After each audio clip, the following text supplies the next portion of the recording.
Good evening, and welcome to the St. Petersburg by Night podcasting network. Tonight, we present to you our Werewolf the Apocalypse Chronicle, Rage Across Tampa. Welcome to another St. Pete by Night revamped production. The following is rated for mature audiences and may contain graphic themes that will be distressing to some viewers. As always, we recommend you ensure the safety and well-being of yourself and those around you at all times. Viewer discretion is advised.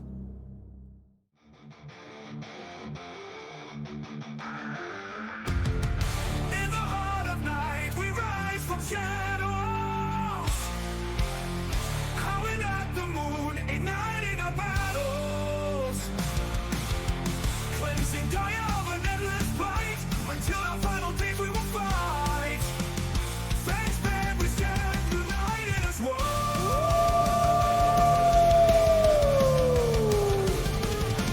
Evil spirits lurking with horror and dread. Little light leads us where the grave dare tread. Glory and honor, wisdom in our hand. Together we rise, take our final stand.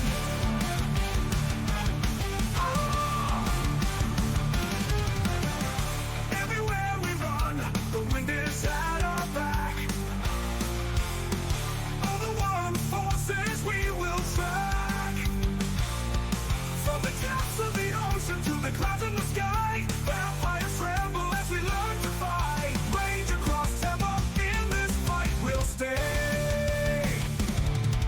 Evil spirits lurking with horror and dread. Little light leads us where the brave dare tread. Glory and honor, wisdom in our hand. Together we rise, take our final stand.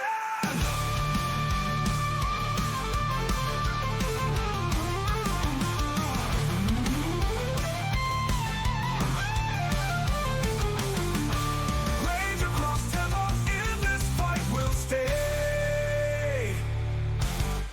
Everywhere with the pack, let the night be our guide. In battles of honor, we shall never hide. Fuck you, never hide.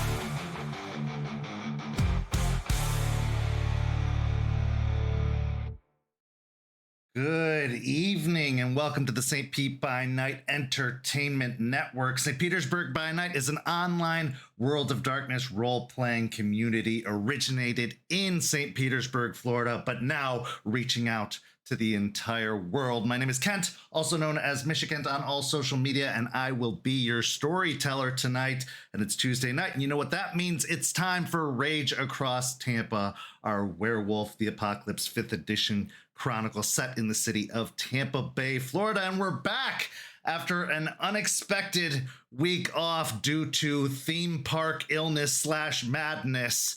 That's all finally been resolved for the most part, and we are feeling fine and up to the task and here to provide you with your regular Tuesday night entertainment.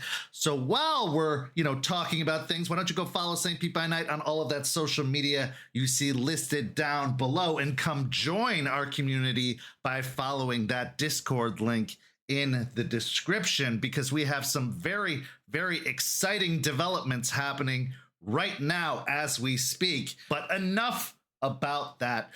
Let's talk about the reason we're actually here, Rage Across Tampa, and let's introduce the amazing cast that makes Rage Across Tampa possible. Players, go ahead and introduce yourselves, if you please. Hi, everybody. I'm Champ, Champagne, Little Cheeky Banana Boy, whatever you want to call me, and I'll be playing Aspen Weiss, Philodox of the Silverfangs. Hi everybody, I'm Noree. I'll be playing Malicious Jester, the Galliard of the Black Furies.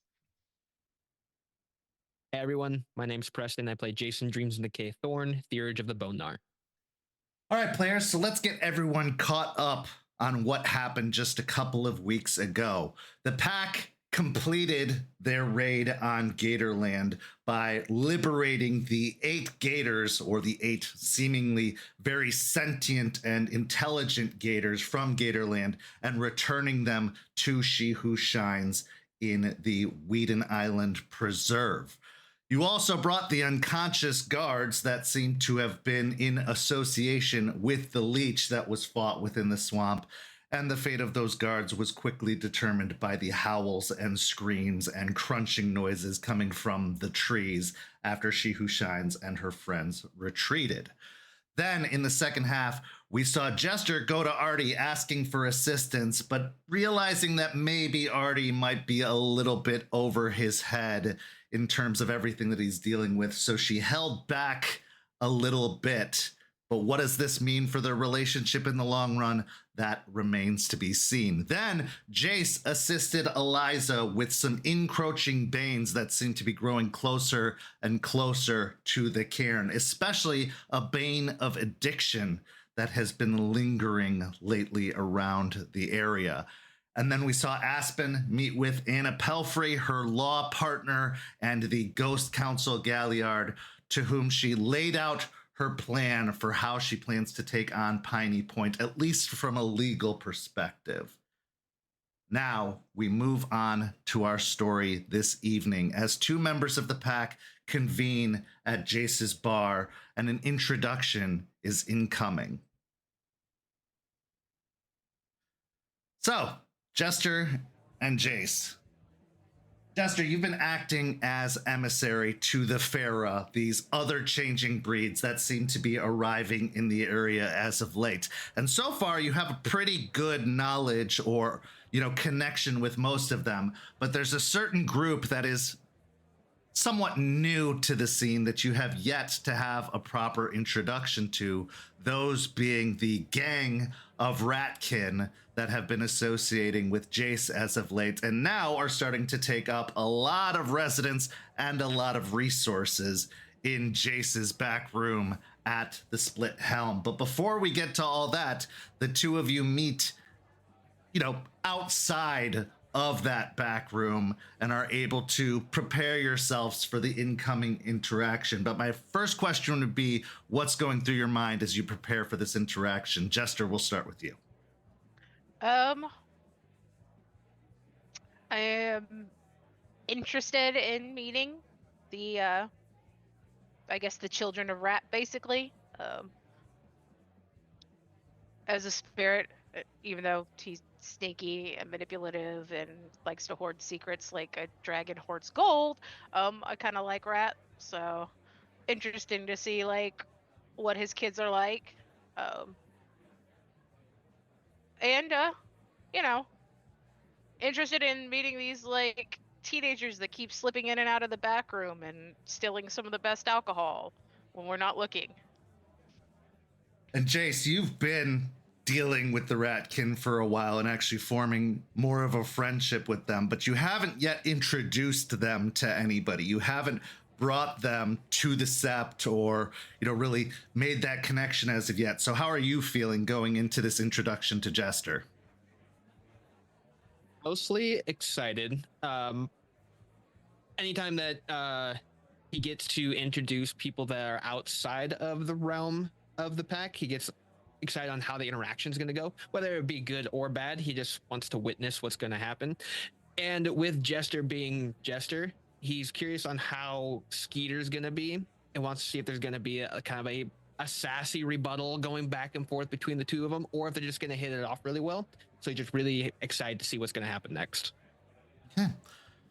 So you're outside of the back room, but away from the main bar area where voices can be overheard coming through, as the bar is currently open and active.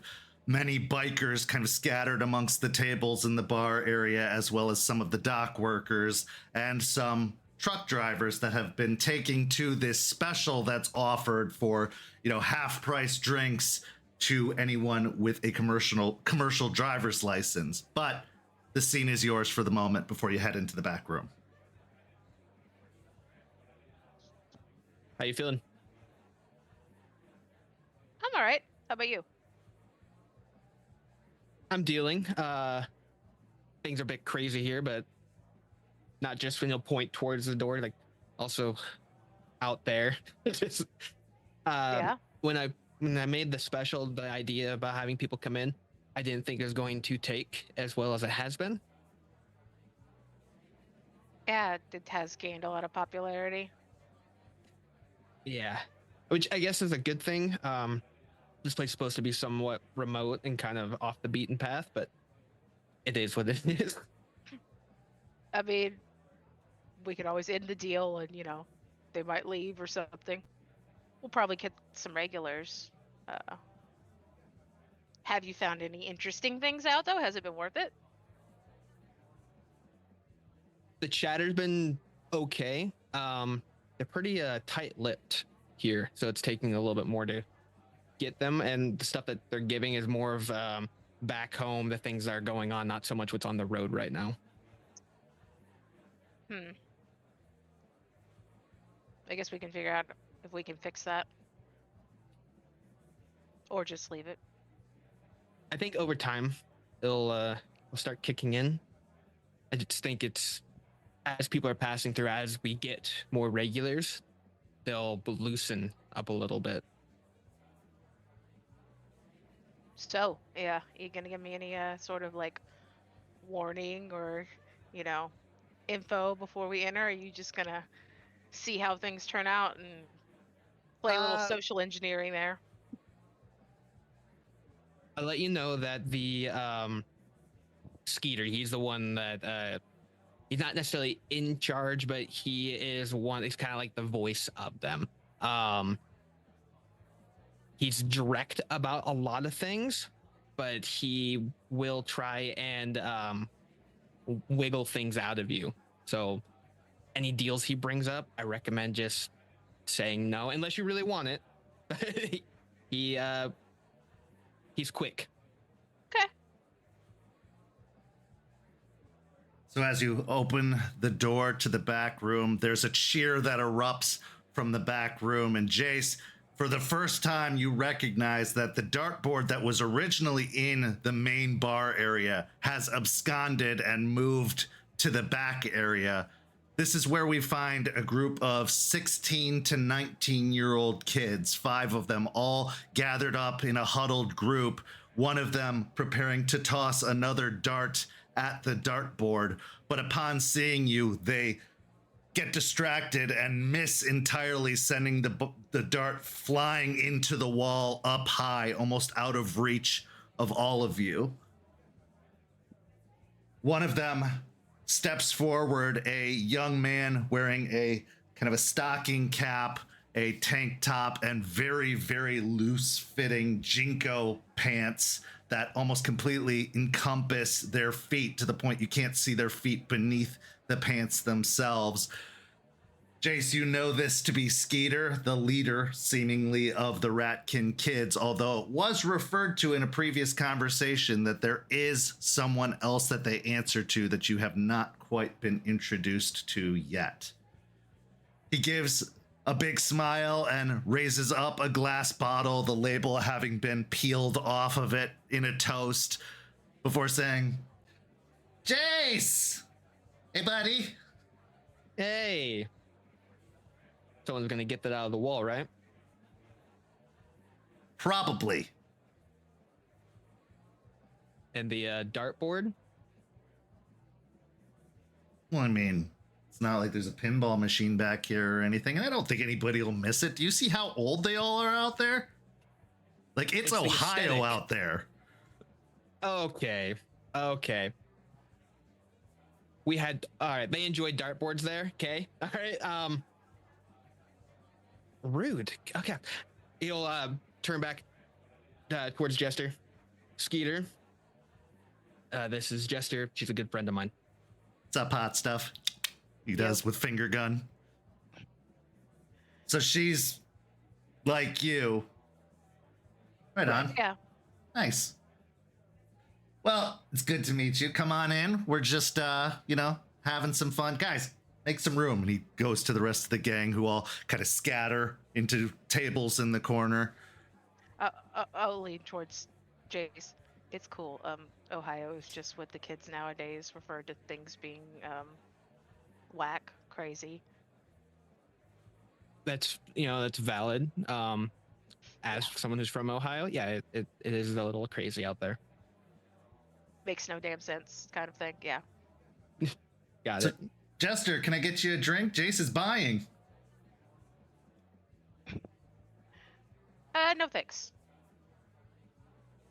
Well, come on in. And he moves to one of the vacant tables and pulls out a folding chair before sitting back in it and kicking his feet up on the table. And once his feet are sufficiently kicked up on the table, the pants roll back enough to see some beat up Converse shoes. So what's your deal with all this? Deal with all the bar? I'm a part-time bartender, and Well, I meant, that, but also the rest. The whole yeet and potatoes of it all.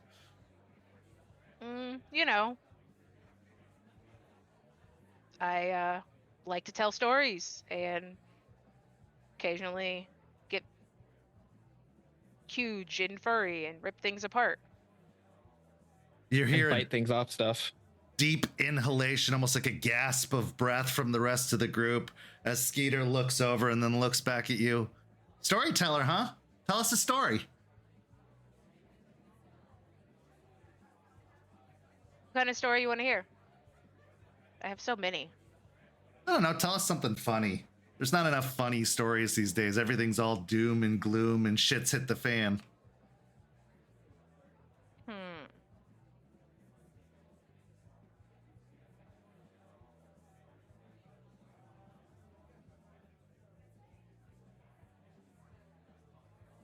Okay, so just last week we were looking around. Okay, so just last week we were in Gatorland trying to free some gators to make a deal with somebody else.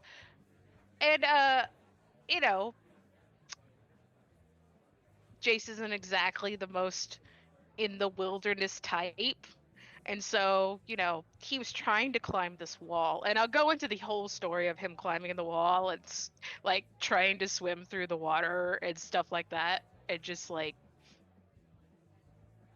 Skeeter then and looks over towards Jace with a shaking of his head.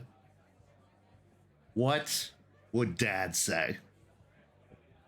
He'd ask why this kid's out in the middle of the muck and not in the city. That's what he would say. Fair point. Yeah, why were you there exactly? he was helping me out. With? You can't Freeing some tell a gators. tease of a story like that without giving the whole context. You got to understand, I see the world as a whole, not in small separate parts. I can see things other people can't and provide insight to different things that are on the other side. I wasn't talking about that. I was asking why you guys were at Gatorland. You're Oh, we were acting like doing a a bunch of favor. fucking tourists here. We were doing a favor for somebody. Quid pro quo. We do something for them. They help us out later. Somebody once told me the world was gonna roll me. Like what? Yeah. Somebody yeah. who? Smash Mouth. Come on. We are all friends I here. said it. We're I did the all... favor for Smash Mouth. No, you didn't. Even I know you're lying. I mean, it's pretty fucking obvious, isn't it? I wasn't even trying to tell the truth. I'm pretty sure most of Smash Mouth is dead now. What are they, 45, 46 at this point? Do you think you die at 40? Don't you? Have you seen our kind? He'll We lean over. would. He has a point as far as age goes. 40 would Yeah. be kind of... 40 is kind of. I don't high for expect to us. make it to 25, let alone 40. I was told, die young, live fast, leave a beautiful corpse, that kind of deal. Except don't leave the corpse, because then apparently that just fucks everything up. Yeah, fair. What would you trade for it? Why should I give all our secrets away for free? Who said it had to be free? What do you want? Well, you were trying to get it from me for free. Tried to play into the storyteller of me. Well, it's good to just start the conversation at the very least. Yeah. I told the story. story wasn't about who we were working for. The story was about Jace not being good at swamps. He nearly got ate by a gator. Didn't even notice it. Oh, it was. I had it clocked. I was dealing with Mhm. something else. Well, what do you want?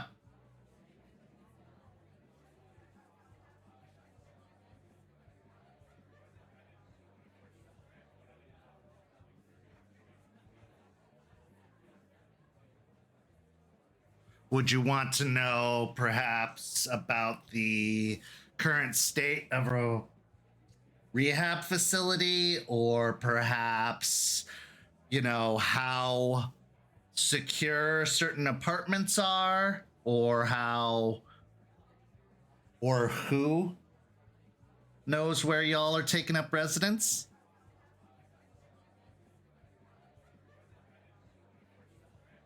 Any of that interest you? Quite a bit.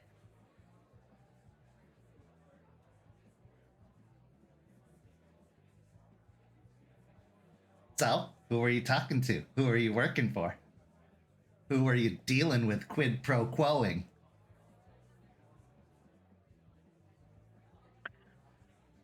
The weregator in the city.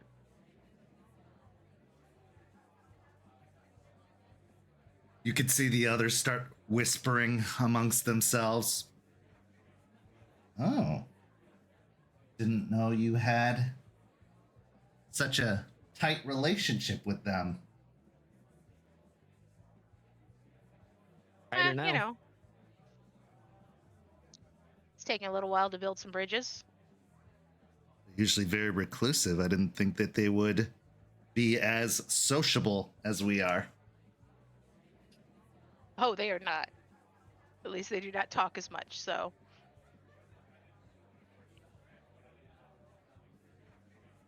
Why? Why did we do it? Mm-hmm. Look to Jace, look back. So you know what's happening in the city, right? Yeah. You're acting like we haven't been here for 6 months. Longer if I'm betting. He doesn't respond, just smiles. We need allies.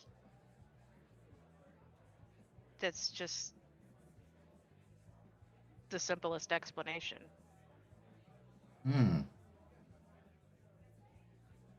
Really aren't the guru we've come to know and hate and fear and be butchered by on a regular basis.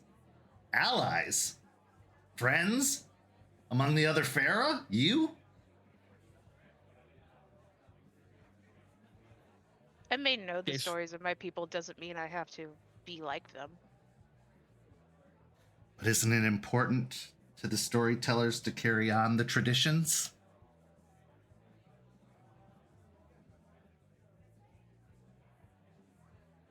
Sometimes traditions need to change, and sometimes those lessons were taught incorrectly.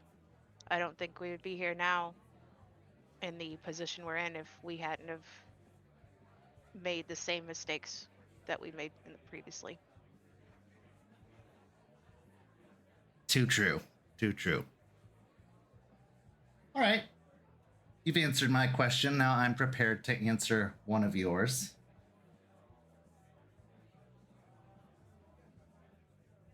Does Bateman know about her? How do you think she got there?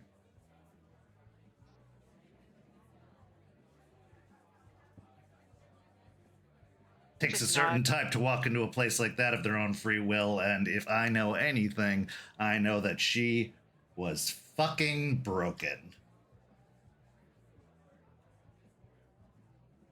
Kind of give a 1,000-yard stare and just nod. Thanks for confirming. I think it's what they call reassurances of security. But that's nothing new for their types.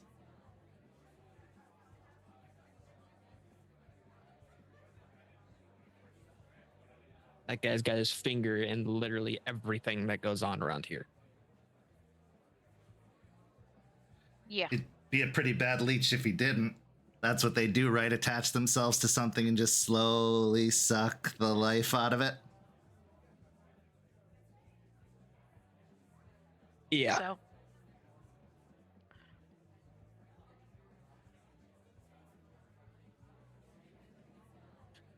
How's your dad? Well, I mean, you talk to him as much as I do. Not that dad, the big guy. Oh, you mean Gavin?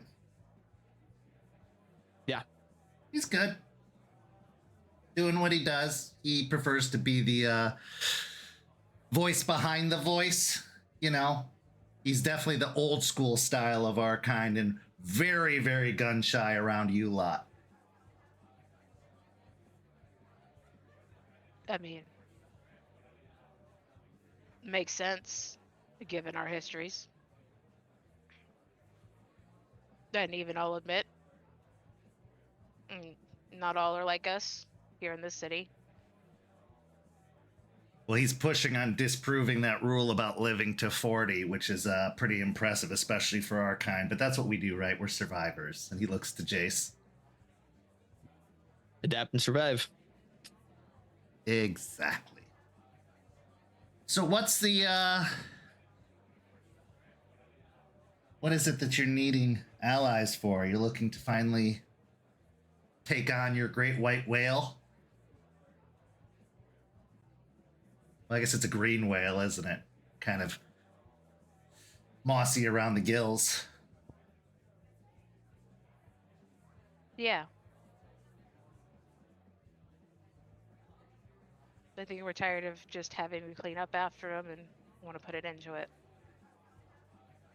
Probably better to do sooner rather than later. The longer it takes, the more ready they're going to be for you. Yeah, I agree. Although I'll tell you, I've been hearing rumblings that they are getting close to finding what they're looking for. They're looking for something. Oh, yeah. I think you and I both know that what we see on the surface isn't what's going on behind the scenes. The one truly pulling the strings has different motivations in mind. They're just piggybacking off of a great front.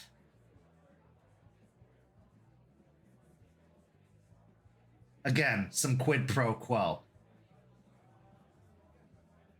Cool. What's it gonna cost to know more?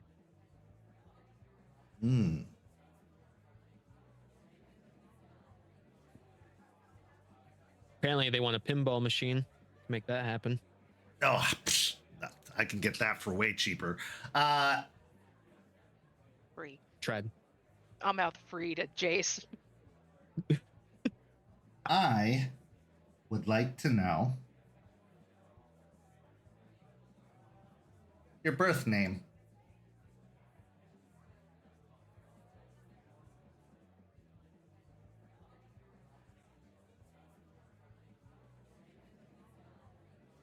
I mean, I don't assume that you came out of the womb a jester.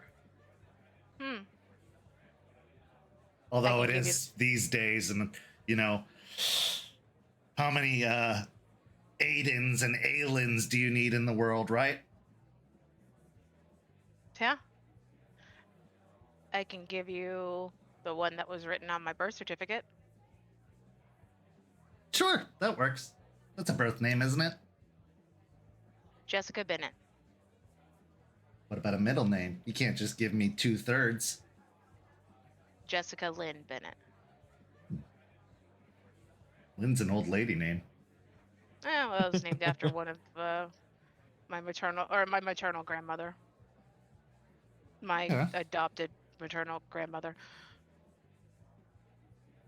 Well, let's just say the dogs of war are on the hunt, and they have been combing the fields looking for their quarry. Well, quarries, since there's a group of them, aren't there? See, Papa Dog wants some new friends. Or, well, to at least get others out of the way, if need be, but they'd prefer new friends.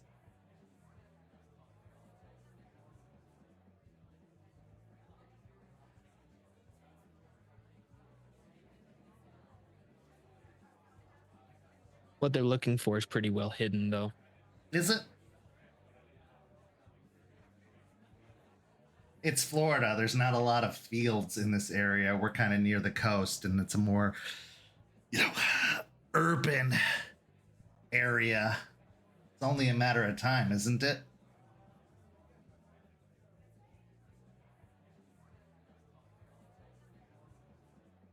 Do you have a timeline?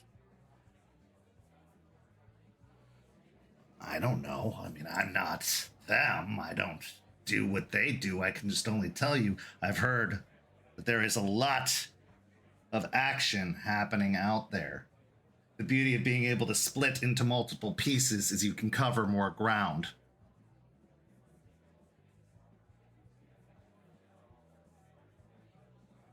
Look over to Jester. Might need to schedule a visit to some of our other friends here soon. Yeah. Assuming they're still your friends.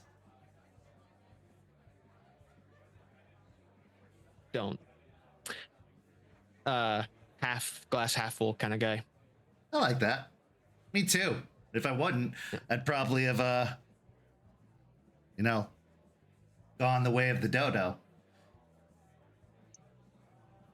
Extinct, and then people trying to bring you back. Yeah, something like that. Yeah. Yeah. I can relate. Yeah, I get that. Yeah, we should pay them a visit. The last time we were out there, they were close. Check in on also how prepared we are with the weapon we're trying to get. Yeah.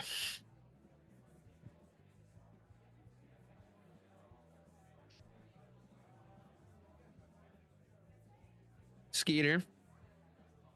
Buddy. Pal. Jason. What would it... I thought we were past that. We are. How much So would it cost me? A little bit. How much would it cost me for you to acquire cold iron?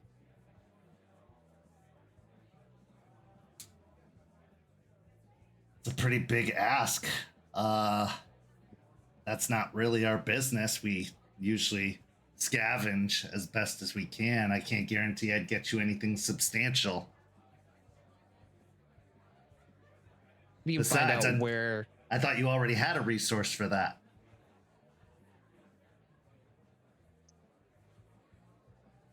He pushes back into his chair.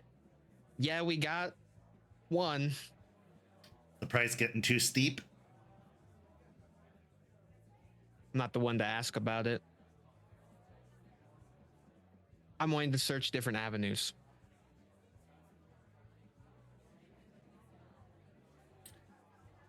I can look, but I can't charge you anything until I know how much I can get. It wouldn't be fair. Consider it the cousin guarantee or generosity. I'll take it. Look over towards Jester. She won't be mad about me wanting to acquire more outside of the deal, right? You could probably make inquiries. I don't think that would be a problem, but if you do anything to mess Pretty up sure. the deal, she'd probably be kind of upset. You'll My take hand will be whatever you clean can from it. get. After the last one Yeah. went tits up. Literally. Yeah. I think she'd like having a different angle since we lost one. Yeah. Just let me know. We can get Skeeter. If anything, the location of where some is being held. I've already told you where some's being held, but you're not going to get it anytime soon. Not. And neither that am one, I. just- That one's locked up tighter than Fort Knox. Yeah, not with just the physical stuff either. Yep.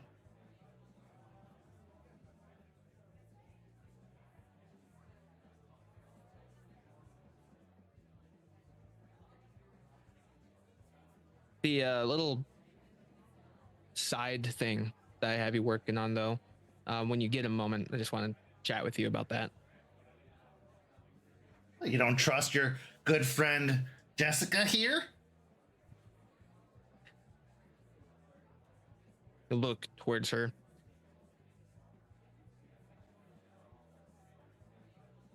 Do you want me to leave? No, it's fine. It's good that you hear this anyways. I'm just any additional information on him, movements, anything like that. He doesn't move around a lot.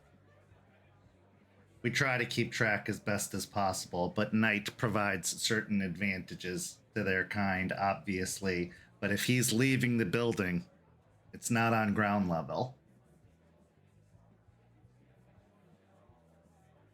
He, like that precious iron, is locked up tight.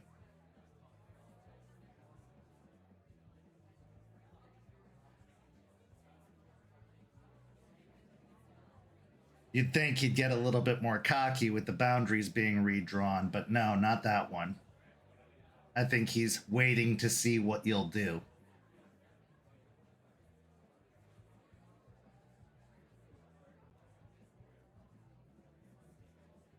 I like the dumb leeches that like to push boundaries. They're a lot easier to read and understand. Oh, there are plenty of those. Believe me. You just got to know where to look for them. Are some crossing the boundary lines?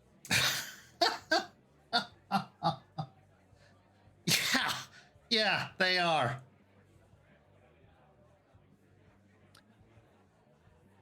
You got to understand. They're starving. Yeah, this whole boundary made things a little bit easier, but it made it easier for those that have, not the have-nots. And in a small smidgen of a way, I can kind of empathize with those that are left in the dirt, but they're leeches, so that kind of outweighs it the other way. But no, there are those that are scrounging or maybe seeing an opportunity to claim some land of their own in the fallout of everything that's happened.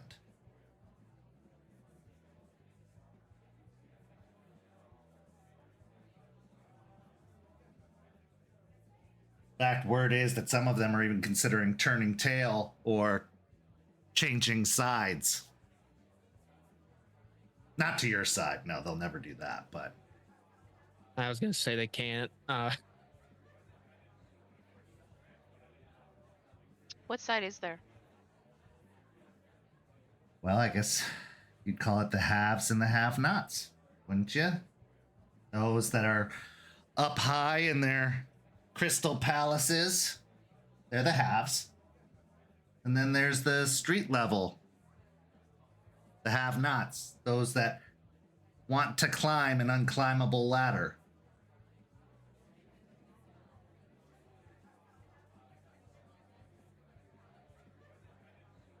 Okay. One thing you gotta love about the young, they've got this ridiculous sense of entitlement, and it doesn't just extend to the living.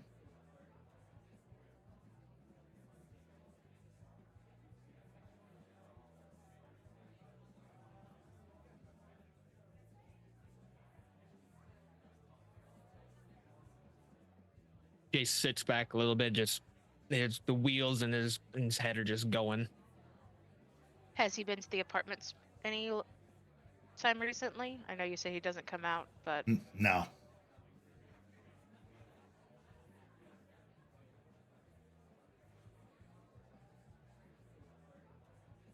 Those weren't really for him, though, were they?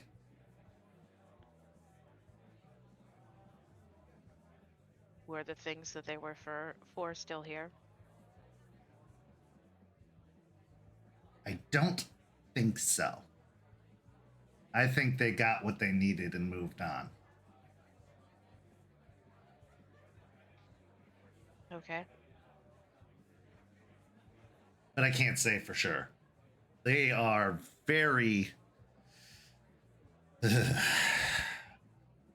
unnerving, but also really good at not being found if they don't want to be. That is their MO though. They're like the white whale. Very, very hard to catch. And once you actually see them and you're ready, they'll dive down and be gone. Or they'll catch you when you're not ready. Or that.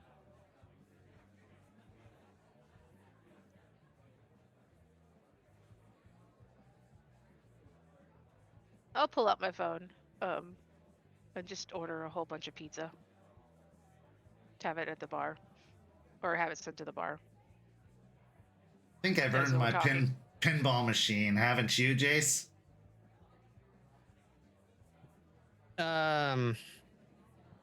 Yeah. Which one do you want? Do you want? No, the Jurassic Park one's pretty popular. Then they have the Beetlejuice one. Okay. There's one from the early aughts called Attack from Mars. Okay, I'm going way back. All right. Yeah. If it was easy to find, I'd have it. I'll track it down for you and try and get it to your. Just give me some time. Well, I know that there's a pinball museum up north in Clearwater. So, you know. Yeah, just one goes missing. Be fine. Nah.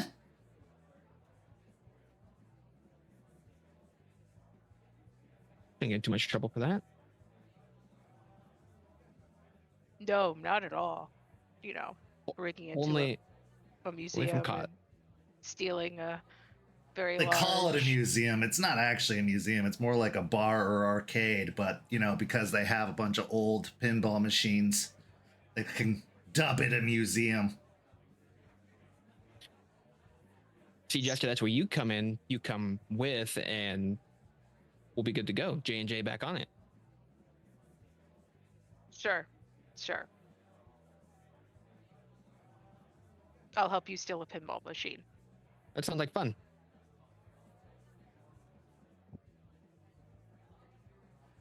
So, Is there anything else you are needing, though? needing? No, we've gotten by with much less than this. This is actually luxury, he says, looking around the room. It's not much in this room, is there? No, there's like some folding chairs and tables, and now the new dartboard, as well as like a couple of extra cases of product that Jace has been ordering to compensate for the new guests. You guys don't want like some futons or like... We don't live here. We just hang out here. Yeah, You don't get carded. Like, it's fair, but you know, more than folding chairs and a folding table. Didn't realize we were at the Ritz-Carlton. I mean, yeah, if you want to get some recliners and maybe like a 62-inch TV and, you know, if we're asking for stuff.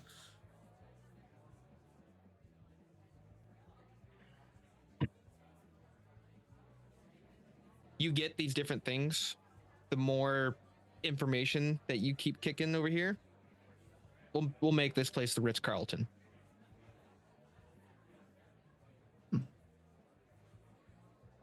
Well, maybe I can do you one better. Maybe I can sweeten the pot a little bit. But this is going to be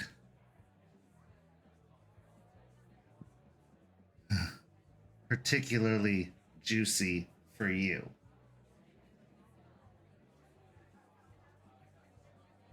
They're not all gone.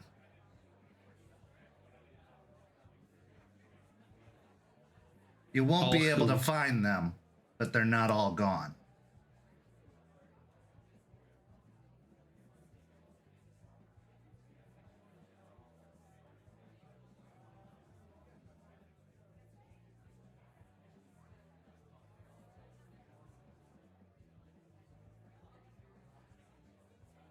Okay.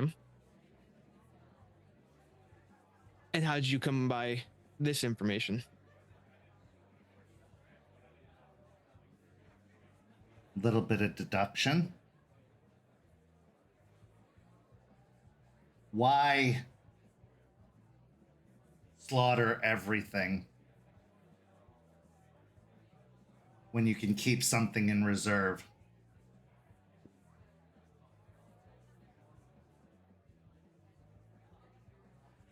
Especially for when you need it most.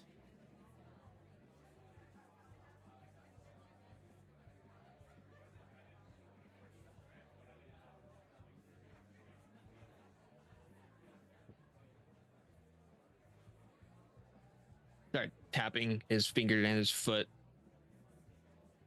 To glance over at him, and so if Jace won't be able to find them, who can find them? Honestly, probably no one. At least not yet.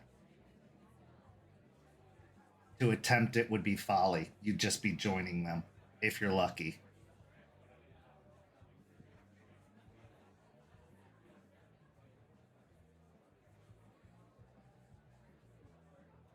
I don't think that really sweetened the pot. No? It was more like kind of bitter, honestly. You told him something that doesn't give him a false hope. It just... No, I gave him real hope. How much do you believe in them and how long they can hold out?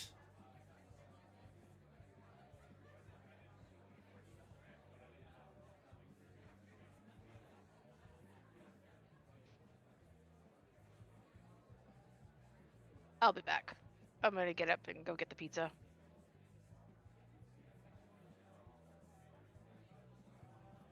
Skeeter. Dreams.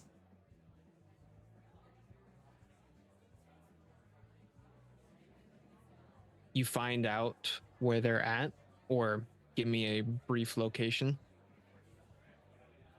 I'm willing to give you things that no one else would even dream about doing.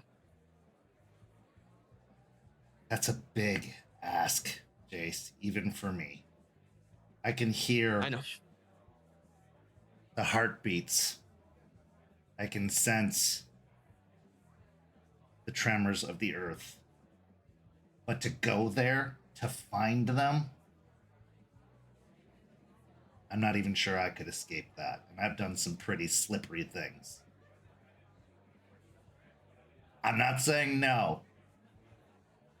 But this is a big ask, a big one.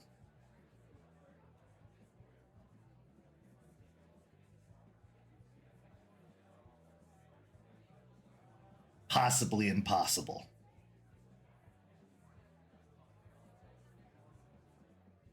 So you're saying there's still a chance?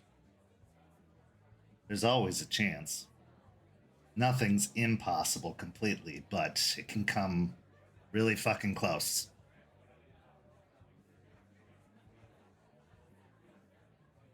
I don't know which off. one either.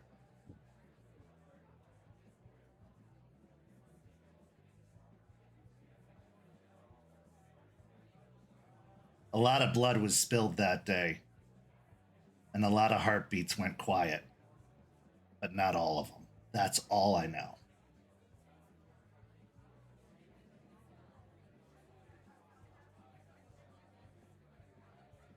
The heartbeat itself, is it still in the same area that it was? Are you able to tell that? Or has it moved from the location where the incident happened? Doesn't quite work that way. It's not like I'm Of course not. echolocating or anything like that. I just get a general sense.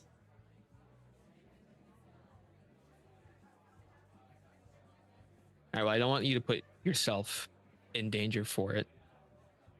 Thank you for letting me know. If anything happens to come across, you just let me know, and then we can kind of go from there. It's the least I can do.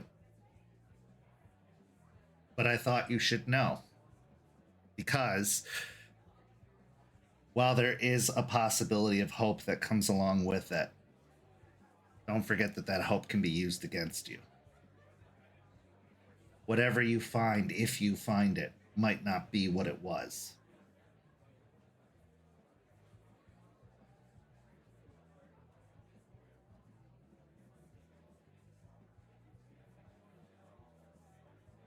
So you give me all this like really, really good information, and then you go and say shit like that. I'm a realist, Jace. I have to be. If I had my head in the clouds and not my paws on the ground, I'd be dead, snatched up by birds.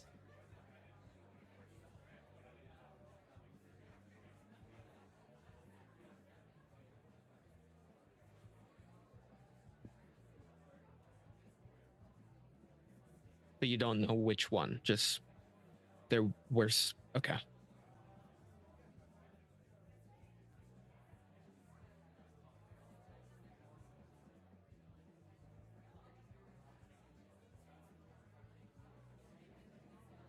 Sorry, I can't give you more.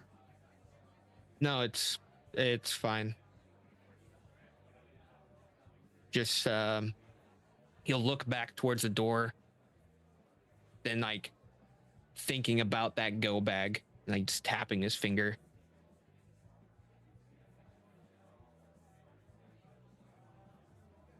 No, what you've this is helpful in its own way. That if there is a possibility of reunion or knowing what happened there, at least there's a witness to be able to give more insight on what happened. Yeah. But you gotta stay present now. That comes later. Yeah. I have other things on the burners here.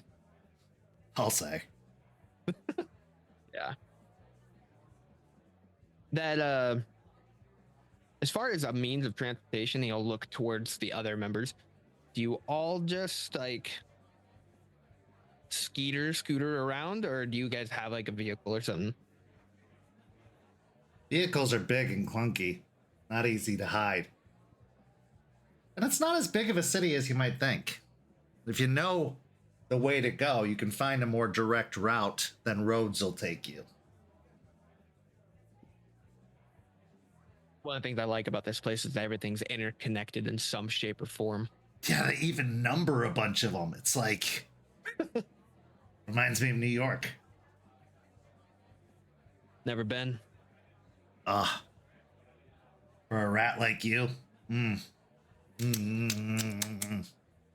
Tasty. How you are able to like sense heartbeats? I'm able to listen to the city. I just have to put my head down and I can hear things going on.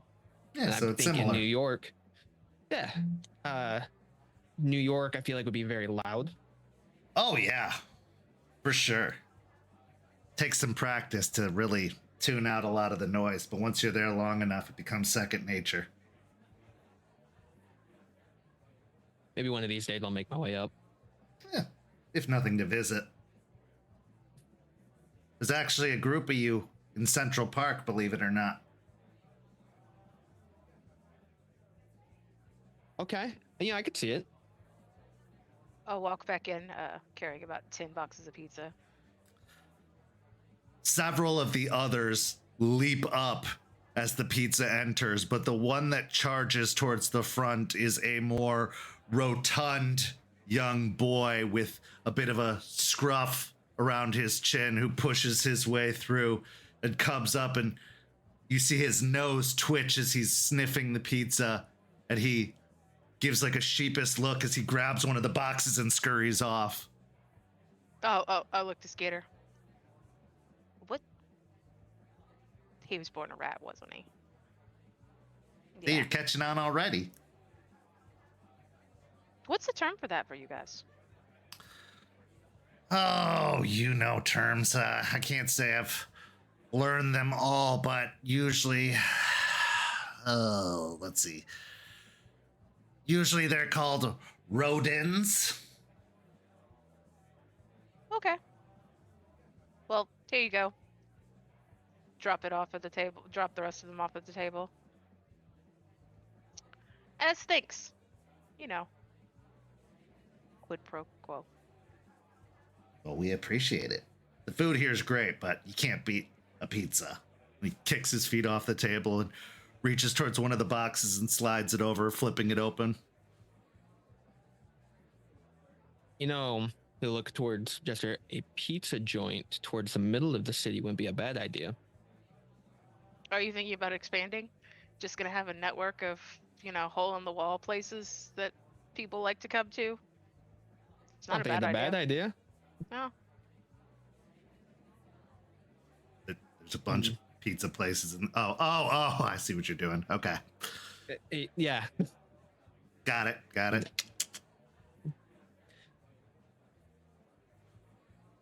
I'll keep that on the side somewhere.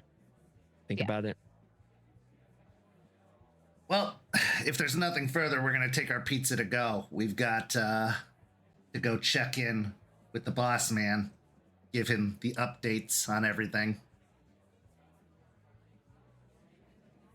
I'd like to meet him sometime.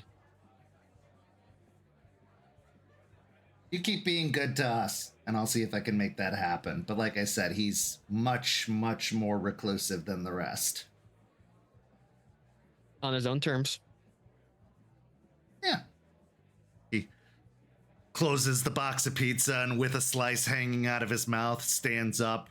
The others have already started viciously tearing apart the boxes, but then seeing Skeeter stand up, they slowly put the pieces back in and shut their boxes and start gathering up to go.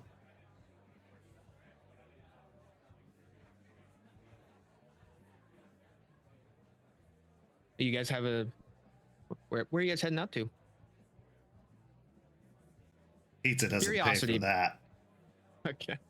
Just out. All right. He then Later. Great meeting you.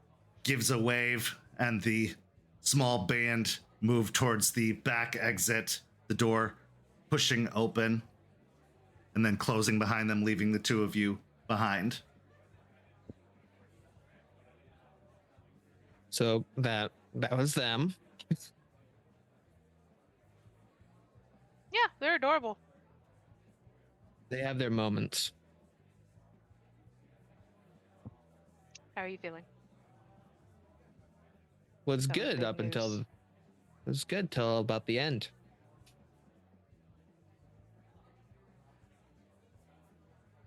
We'll see what we can do to find more. From what he was saying, it's not even a place he'd be comfortable trying to track them down to. Yeah, but they're not the only avenues we have. Maybe we can find something else. I mean, we didn't know before, Jace, but knowing, I don't think I could be comfortable with not doing anything. Won't lie to you, there was a point there I thought about getting up and grabbing my bag. I didn't though, so There's that. one, I think he would have stopped me because my bike's up front. So Probably because, same issue. We don't even know where they are. We just Yep. know they're a little more than before. I did just one of them being out there. There is that sense of hope, but now I don't know what they could be going through. Given the stories I've heard, nothing good. but I'm not going to tell those stories right now. You don't need that. I appreciate that. Overall, though, they are despite their table manners, they're a good group of kids. Yeah, I seem about it. I was, a little worried that they might be taking advantage of you or things, but nah. I think they're a good group, and I think you know how to handle them pretty well. So I just know if I provide these different things for them, one, I know where they're at, and I can keep a closer eye on them. And they remind me of how I acted when I was younger, and I didn't have cool places to hang out or people to be with like that. So providing something like that for them. same. Yeah, I like them. Me too. The little side thing I have going on for Skeeter, it's not distracting him from the other things. I just want to get the guy who's running things in the city itself one more thing off of the hit board, for lack of a better term. I get it. Just trust me. I want him gone very, very much. Just be careful, Jace.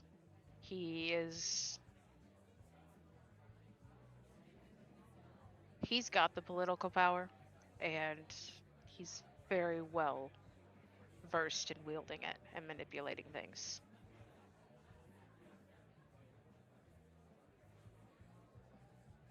Being as careful as I can. I don't think done anything terribly illegal, so I should be all right. He doesn't care. From what I've heard, yeah.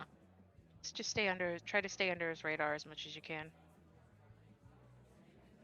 I'm running through an idea. When I have it completely ironed out, I'll talk to the whole pack about the idea, but we have a bigger fish to fry. But I'm molding something. Okay.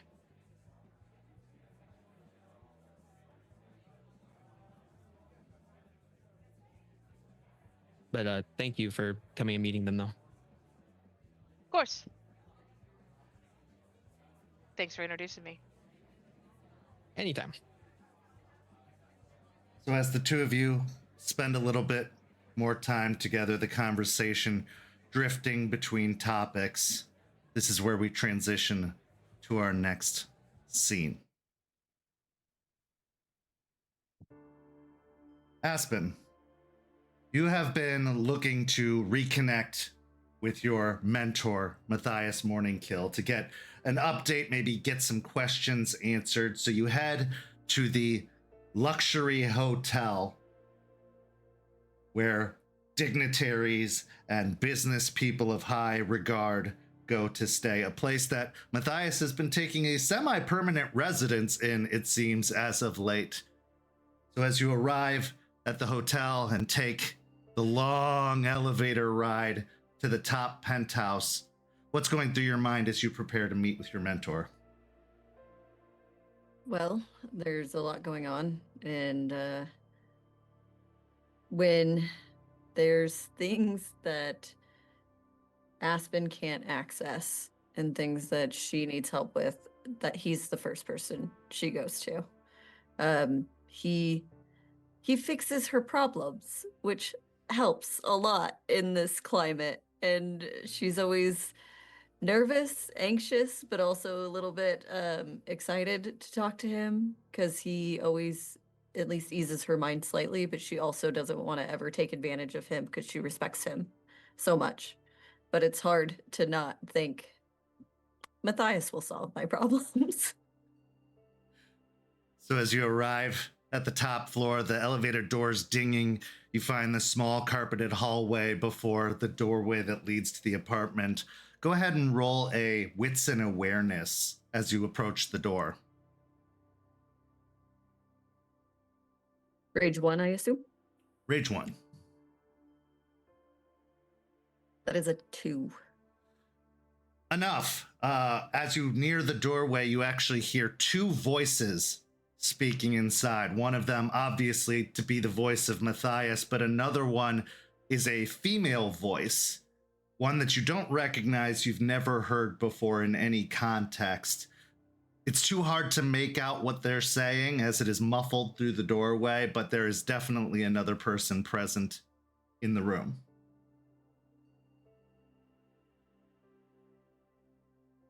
I am going to just slightly open the door and give like a little knock because I know that he's expecting me.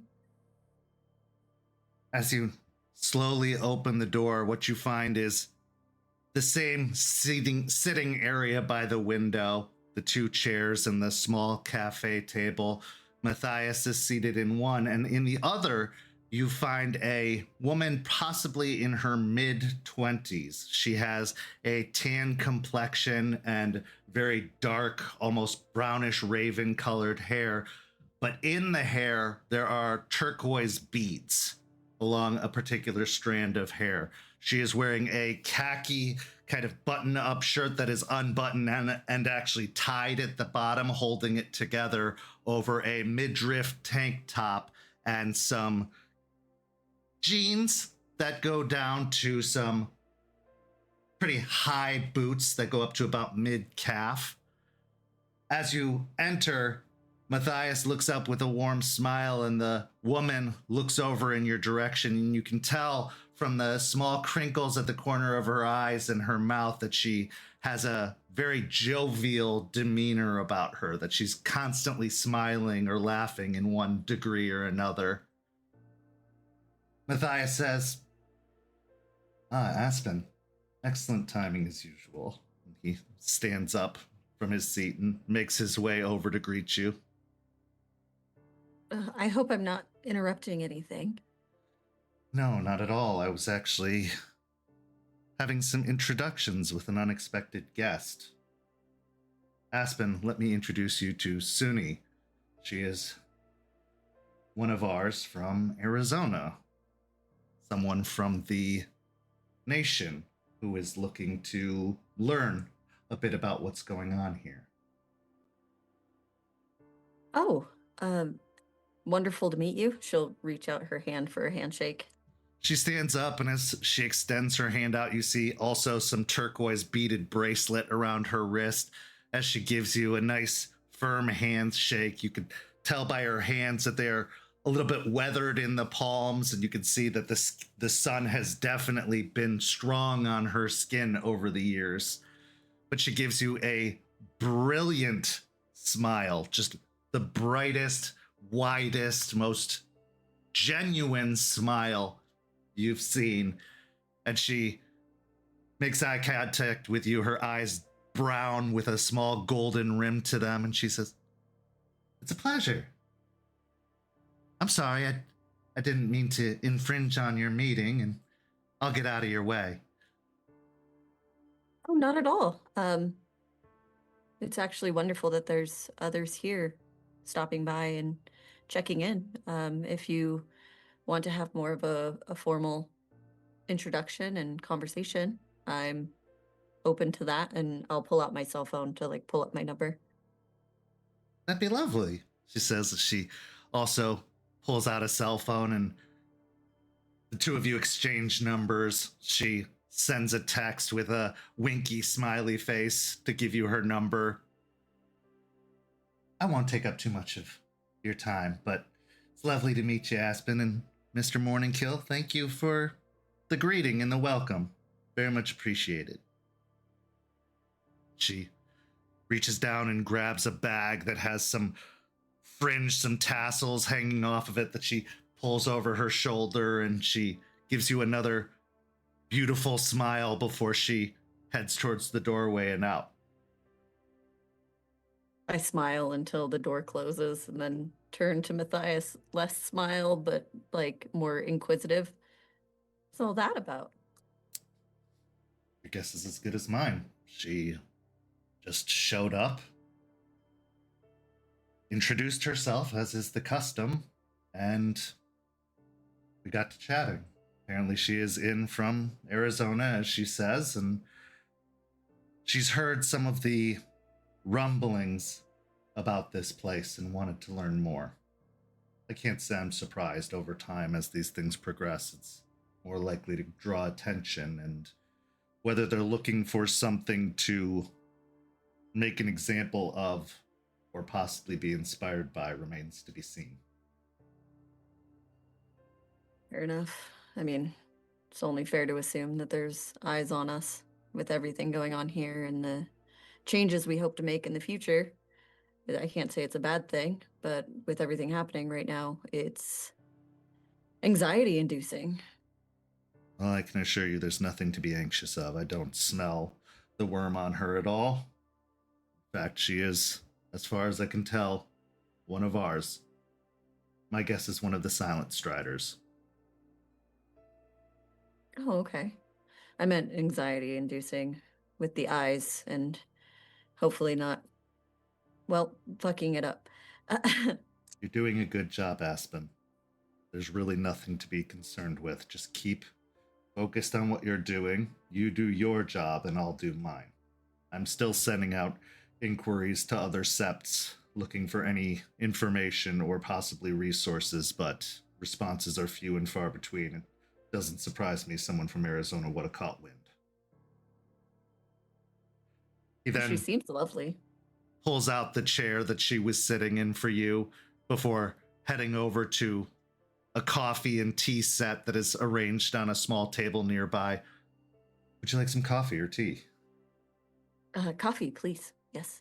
Of course. He starts prepping the coffee as he knows you like it before bringing 2 cups over and setting one in front of you before sitting and taking up his own cup. So, what would you like to talk about? What can I do for you? Oh, where to start with all of that? Well, little update for you. I'm hoping to deal with Piney Point in a more legal angle, to try and get them on their back foot. I have ideas, and I'm working with Eyes of the Sea to get it all figured out, but it's in its infancy right now.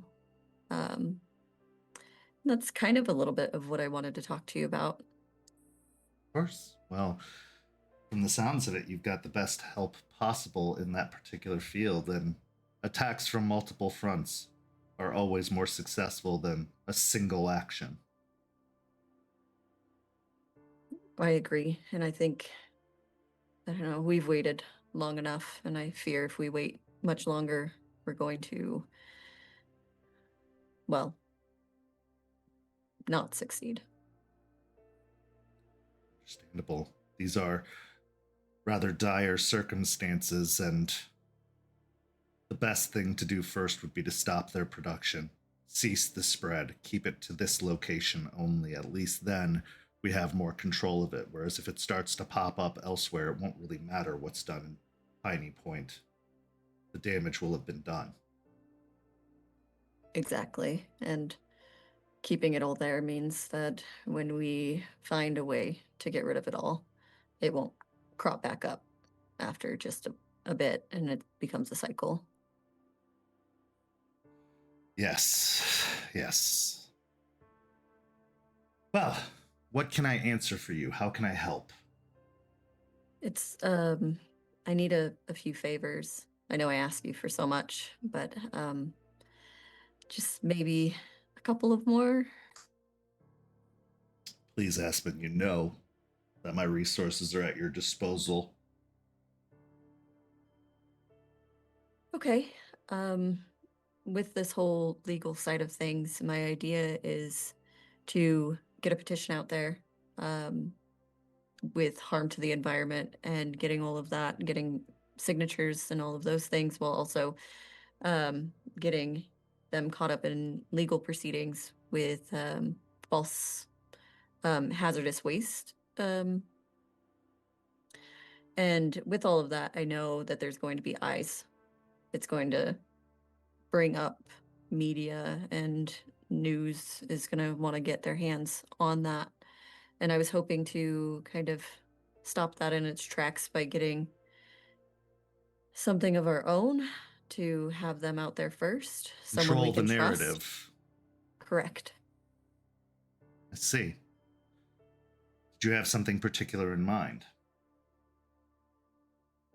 Well, that's partly what I came here for. You knowing a lot more of the ins and outs of connections and all of that. What should I be looking for? I mean, a film crew, maybe a documentary we could get out there. It was something that I was initially thinking of, but I don't know all angles when it comes to media. Well, there's a few possibilities. One, yes, a film crew, and that is easy enough to find. There are many aspiring documentarians all over this great country, but the schools nearby could be a good place to look. Start with them fresh, give them something to establish themselves with. Young, hungry filmmakers are less likely to have been imposed upon by the forces that be. I'd be happy to take care of that for you, or at least get it started. Secondly, spreading the word of mouth, is the best tool at your disposal. Sure, you could go through some of the media outlets, but even I don't have the resources to combat those that would want to silence a message such as this. But perhaps a fundraiser of sorts among some of the wealthy elite that I have been rubbing elbows with as of late. Some of the business owners, corporate executives, those that would love to at least see their name attached to a good work, even if it is only for show. Good PR and all of that. Yes. That is how we cease their control of the narrative. Going through typical outlets and the like, it may last for a while, but only a short while. But I think getting as much footage as possible, even if you don't release it ever or for the time being, that's enough to make individuals nervous. Those that prefer to work behind the cover of brands and businesses, they don't want their face recorded by any means, especially if they're up to no good.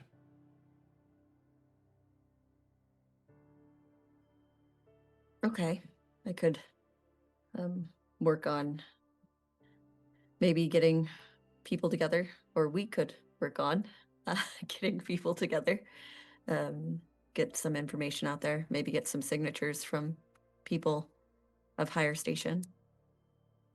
You could also see to potentially spreading the message amongst our kind. While they may not be willing to help our efforts overall, I know that you have connections with the Georgia Sept. That's at least a few more names that you could get on the petition. There's enough of these types of efforts constantly going on that people tend to overlook these, or even have gotten to the point of ignoring efforts to better things. So to make sure that you get as many signatures as possible, I wouldn't limit your scope just locally. Do you think potentially getting in contact with Joseph's Sept be smart? Well, if anyone's going to speak to the efforts of the area, I think that is a good choice, and they're not that far away. They are very reclusive, but with Joseph as an inroad, I think it's possible. Okay, and I can have Anna maybe get some talks in Chicago. That would be a good resource to have. The Sept of Jupiter is very, very powerful, to say the very least, as well as their voice is heard. So speaking of these of higher station, these people that you rub elbows with, do any of them happen to be a professor at the university? Possibly. And if not, I'm sure I could find one. College professor's salary doesn't tend to get them up to that level. However, I know that quite a few of the businesses would have someone like that on their payroll. I think I can make some connections to make that possible. That would honestly be so helpful. I've been talking to Artie and the others, and maybe having access within the university to help work on the quote-unquote cure of it all would be amazing for all of us. And how are things with Arthur? Last I knew, last we really had a chance to sit down, things weren't necessarily the best. Well, we are moving. I was hoping that maybe being closer to the cairn itself meant that he had shorter distance in and out, and that way he could go home and rest more, or at least be within internet access. I know that's a comfort of his, but he's not sleeping much, and he's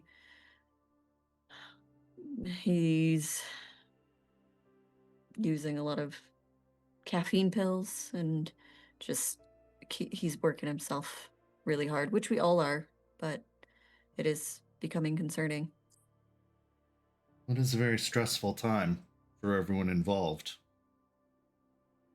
I have faith that he will come out the other side of this, as we all will when this is done. I wouldn't fault him for being dedicated to finding a solution.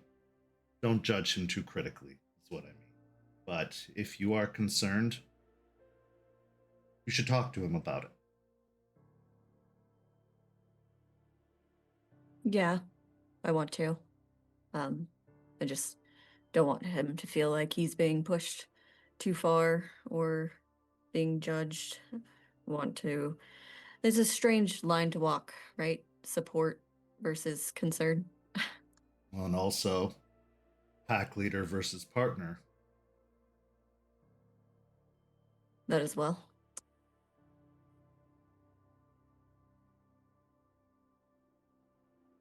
I know you have concerns and probably fears, especially considering your history together. But I also believe he's loyal, and he'll at least hear you out. Give him that much. What goes unsaid tends to fester and grow. The situation gets worse. To avoid that, have the conversation, no matter how hard it can be. I know you're right, and I will. He has proven that he will always do the right thing. And worst comes to worst, you can drag him kicking and screaming.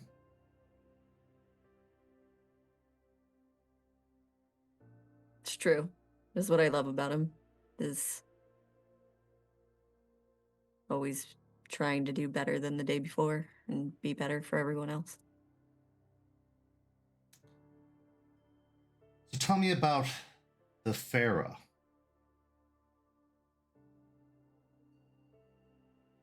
Like I said, a lot of things.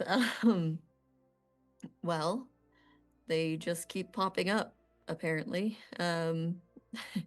We have the Mokale that we recently prison broke some gators out of Gatorland 4.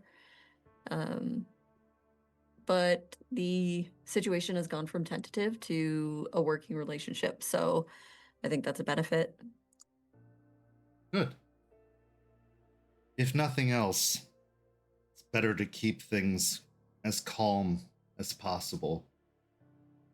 While most of the Farah wouldn't even tend to deign to show themselves and prefer to keep their secrecy and stay hidden, others, if given an opportunity to avenge the past, will do so.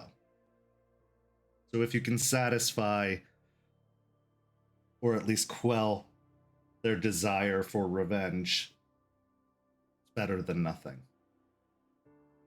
It's true, and with what we're doing here, I think it's better to be united as all us and the Farah, and I don't know, making those relationships better than they used to be.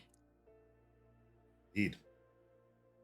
There's a bit of an issue with Alexander because of his connection to Bat, but we're working through that. Jester's been a great help with all of the Farah. Also, some of the Ratkin have shown up. We ran into them near Jace's bar, had a conversation with them, and I think they're now staying at Jace's bar. So, Well, we are in a major city. I can't say I'm surprised that they're present. Be careful with them specifically.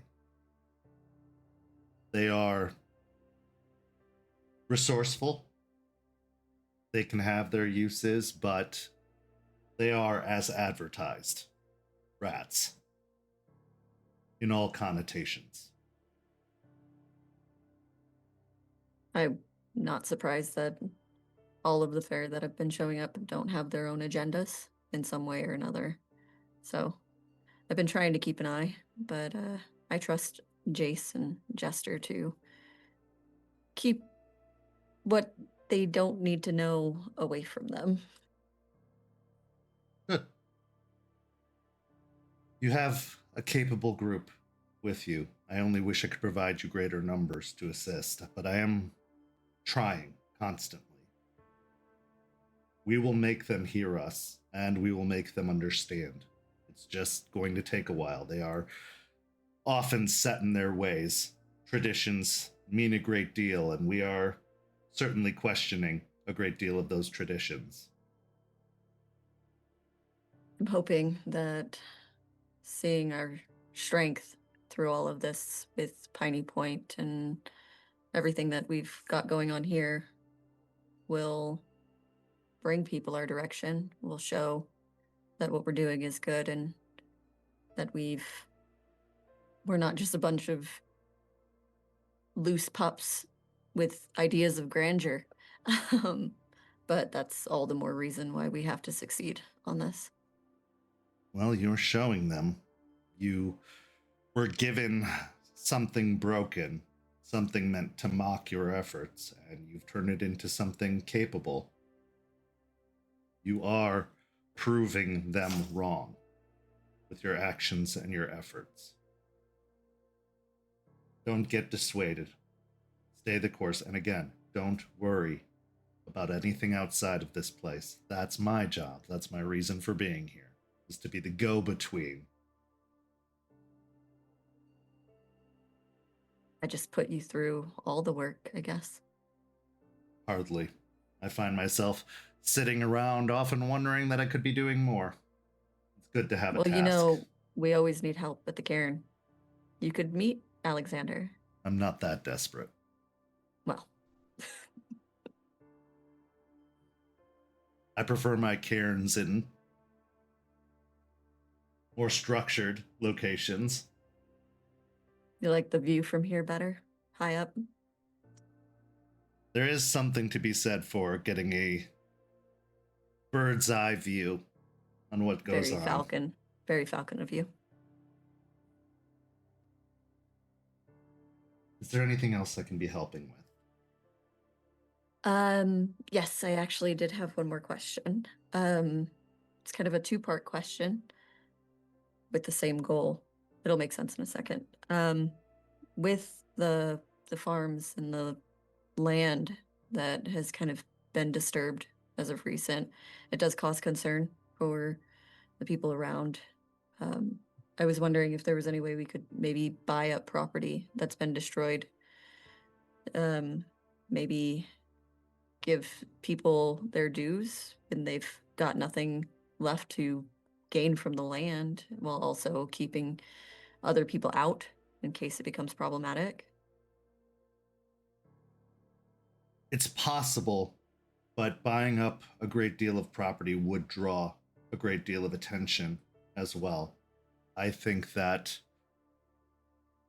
through some of the property firms, we could potentially recycle some of the property if it's possible, but if the parcel owners aren't willing to part with it, that is going to provide some complications no matter how much destruction was done.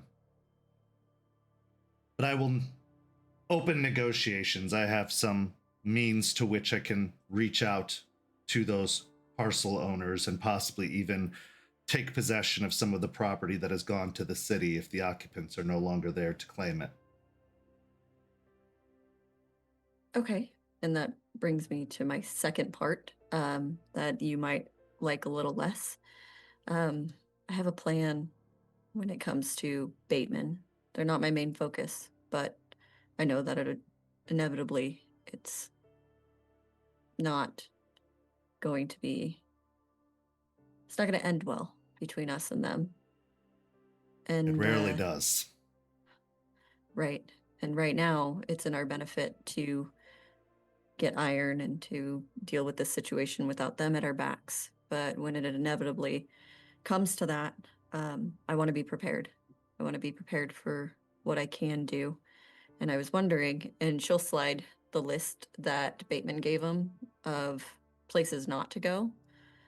I was wondering potentially buying up property around those areas, or those areas specifically, and what we could do around that just to put them a little bit on their heels as well. Have a plan before the plan. I see where you're going with this, and I think it is a good idea. However, you have been keeping my liaison busy quite a bit lately. I would need to procure his services again if I can ever get him away from your lovely Galliard. She is lovely, isn't she? Most certainly. She's good for him and he for her, I believe. I mean, I think he might really appreciate getting out and doing something different than dealing with, well, Alexander and the Hellhounds, the pups. They've actually been doing quite well as of recent. I think they're showing a lot of promise, so he can kind of loosen the reins there. So I think he does have some extra time. Also, getting him out of the cairn, he just checks and double checks the bond and all of his security over and over. And I'm like, how many times do you have to do that to make sure that it's secure and good? Like, I think maybe just a couple of times a day is fine. We don't need to do it on a rotation. He's doing as he was trained. A training that I have been trying for years to break him of, but it is hard teaching an old dog new tricks.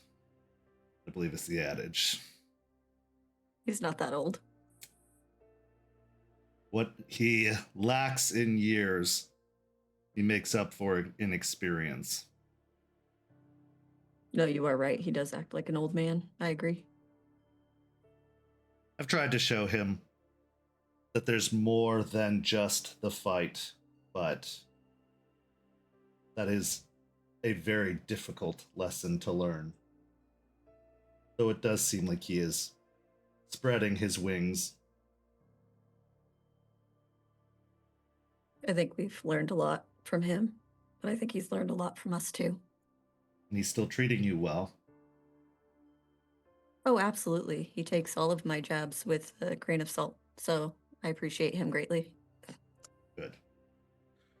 Well, let him know I'll be calling upon him. I'll start the arrangements to make the property acquisition happen. It will take time without it to draw much notice and probably have to go through a few separate entities before we can truly take ownership of it. But I'll start the process on that. But first things first, the professor and the film crew.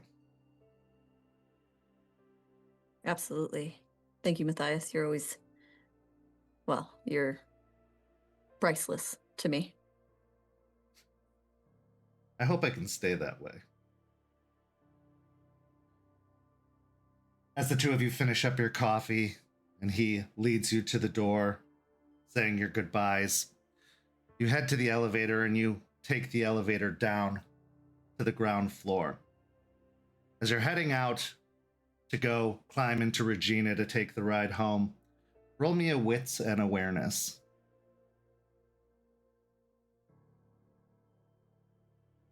Three. As you're approaching the car, you hear the woman's voice again.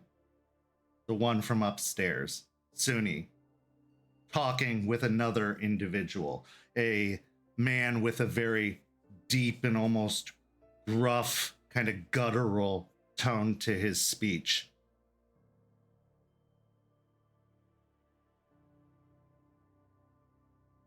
It's interesting, she says. They're making inroads in a way that I didn't expect. There's a lot to be learned here. I don't see why you're bothering to learn anything, Suni. We know what they are. We know what they do. Don't make the mistakes others have made. Braxton, trust me, it's nothing like that. They're different. Very different. But we should be heading on. We don't need to draw any more suspicion. And as she steps away with the large man following in tow, you see her wave a hand, and in doing so, a portal opens into the Umbra. And she walks in with him following behind, and the portal closes.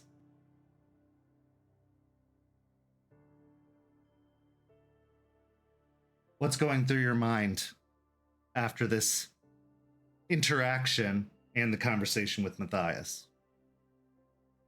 Well, initially, what was going through her mind is a deep sigh of relief with Matthias, talking to Matthias, getting encouragement, which she desperately needs in these times, and also someone always to kind of take the work that she can't do and do it with a smile on his face, makes it a little less icky feeling. But she's grateful, she's happy, but she knows there's a lot more work to do. And then walking down and hearing the conversation, it feels strange. Like, what are they talking about? She wants to desperately text them, but she thinks that seems desperate, maybe a little showing her ass in a way. So she's not going to, but that's going to rattle around in her head, that conversation and them going through into the Umbra and what all of that means. One of the things that stands out to you, actually roll me an intelligence and occult really quick.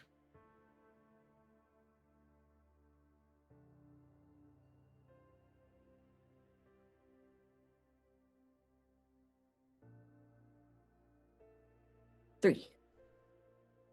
While your time has been limited in the grand scheme of things when it comes to Guru, your exposure to the ritualistic arts, the abilities of Guru, they don't open the way to the Umbra that way. In fact, as far as you know, it's impossible to open a direct portal into the Umbra. How she did it, what she did, is completely confounding, completely confusing, because it's not the way it's done, especially amongst the Guru. And even though you haven't encountered a lot of Silent Striders, those that you have still tend to follow the limitations imposed upon the Guru. But this one didn't, leaving another mystery to be solved. And this is where we take our break. We'll be back in just a few minutes with the second half of tonight's story.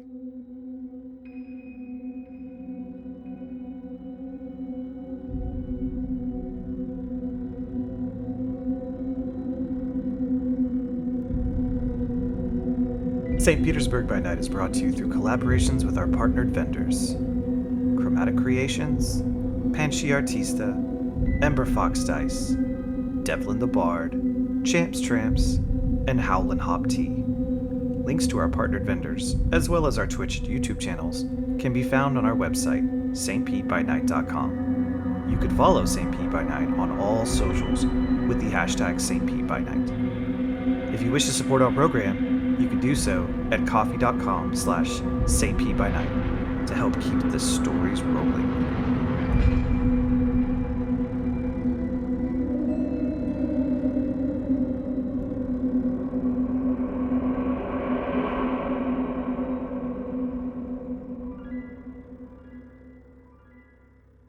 Welcome back.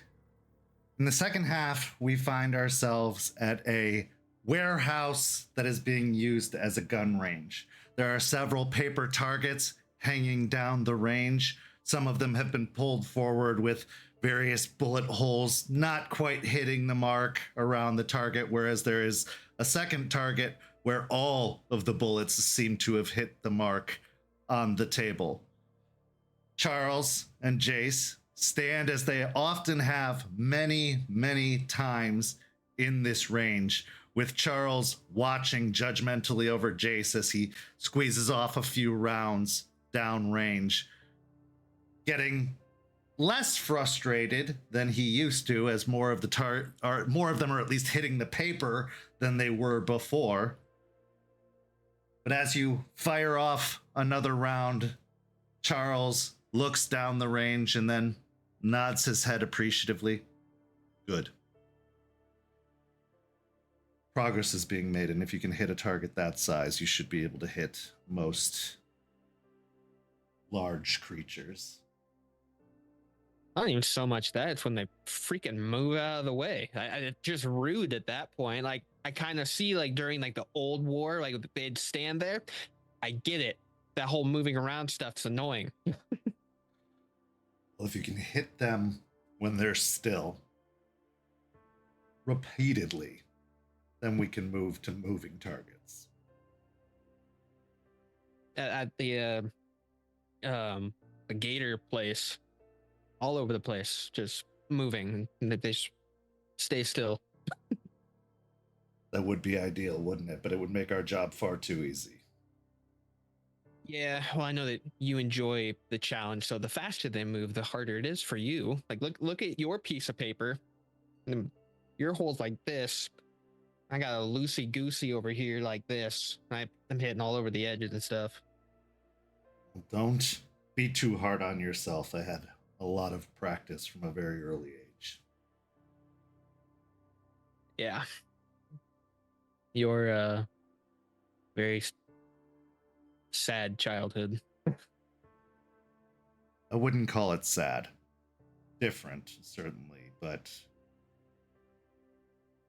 it made me what I am, and it allows me to be capable and to ensure the safety of my pack, and hopefully further our goals within the fight.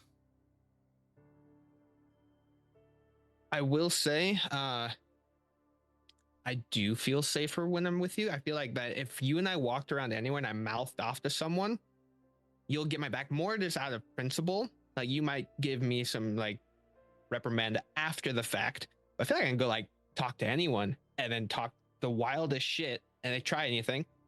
I got you. That is fair. However, you must know I have started to develop a sense of humor, and seeing you punched by a human would be funny. Okay, allow like one hit and then you step in? Of course. Okay, cool. All right. I can take a hit. I don't like getting hit, but I've been hit a lot, so I'm not one for excess, Jace. You know that. fair. No, that's a good point. Your childhood.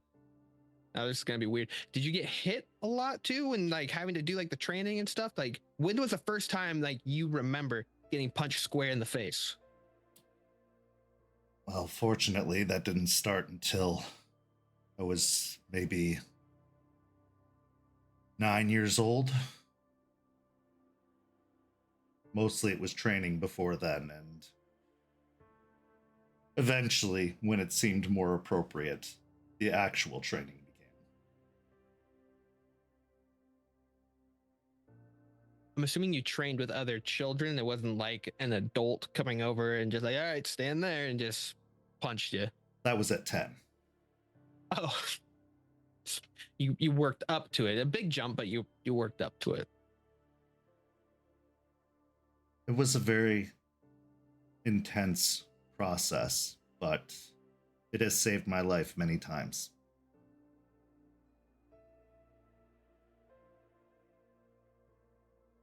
He'll look down range.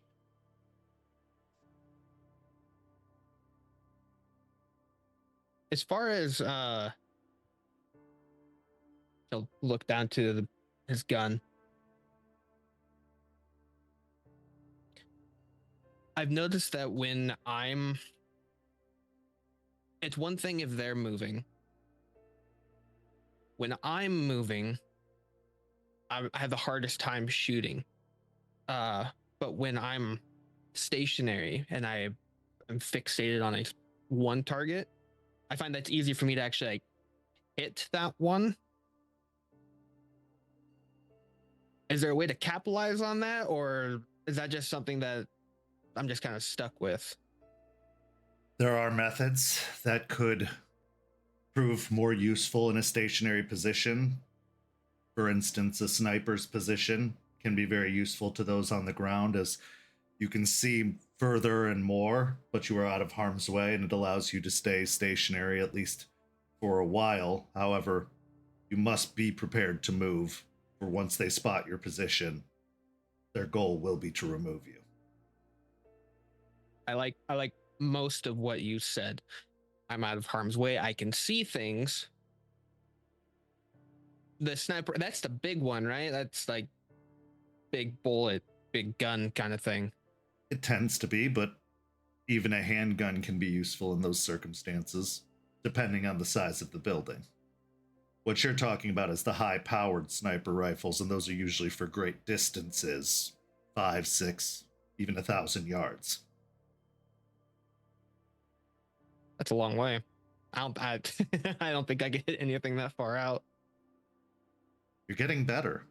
I think that if you continue to practice and with more focus, you could. You get in your own head.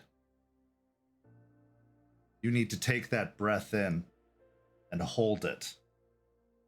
Allow yourself to steady.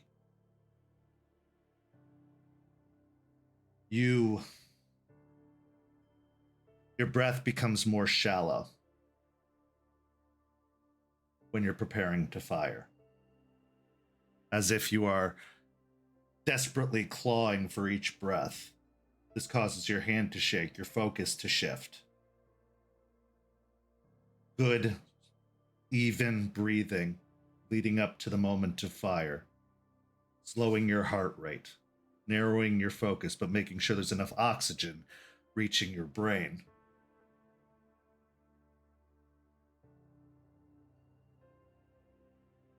We may be capable of many things, but we are still living creatures. We do still have the limitations of the living.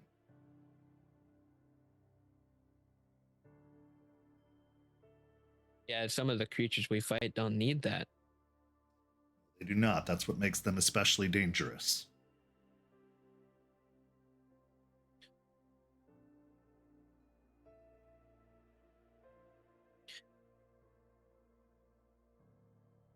You know, it's out of almost everyone within the pack, I feel like I spend a lot of time with you, Charles. Like, we've been training for a long time together. But man, I feel like I don't know a whole lot about you. Like, you're so wise and you have like so much to share. But that's really all that I really get from you.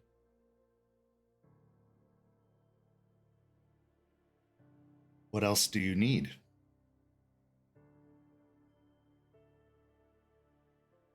A pack's about connections and the overall bond that's there. And I'd get your back in anything. I hope you know, like, I might not be as helpful in the physical one, but if spiritually you ever had an issue or anything along those lines, or I could help you, I got you. But I feel like that's just a pack thing. There's not a connection as far as like a friendship, like a deeper connection like I have with the rest of the pack. And I know that you have your walls up and everything and all that, but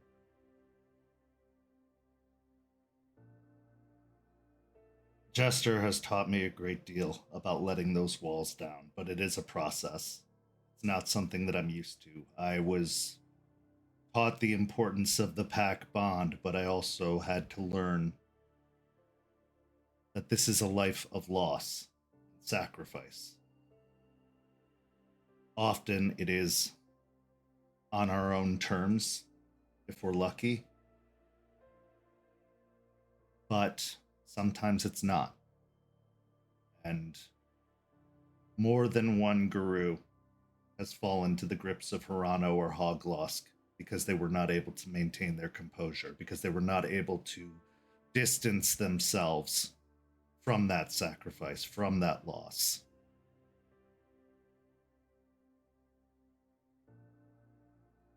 But this also means connections are fewer and further between. You're not the first one to want that kind of connection.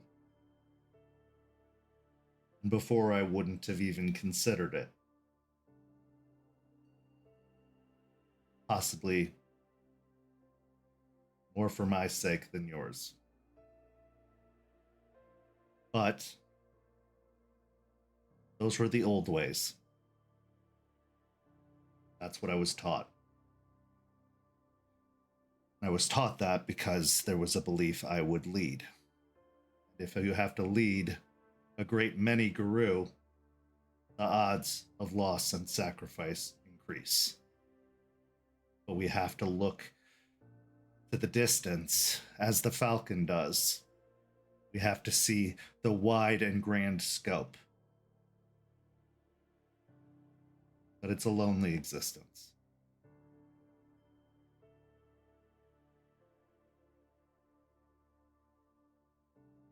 a lot of rulers, like your kings, emperors, pharaohs, even if you want to go down those roads, yeah, they led, and a lot of them were great people, but they experienced life. They let people in.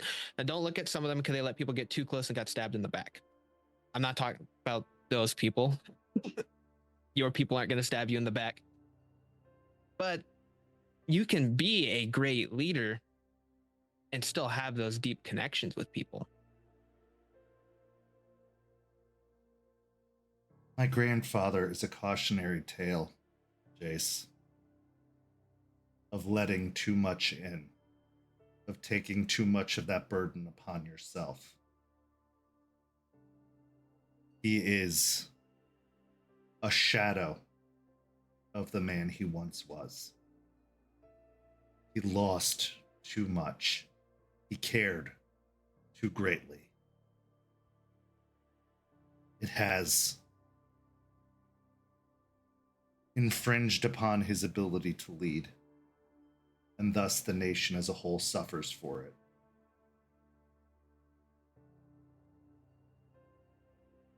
when I believed that destiny was the only way, I swore to myself that I would never let myself become that way. We all know what's required of us as Guru. There's a reason we were chosen for this.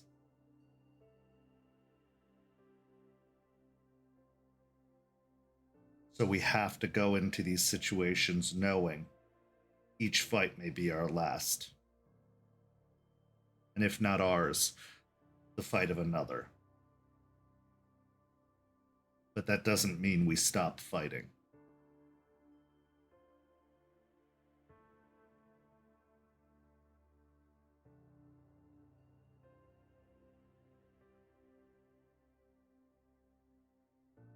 I hear your caution. I do.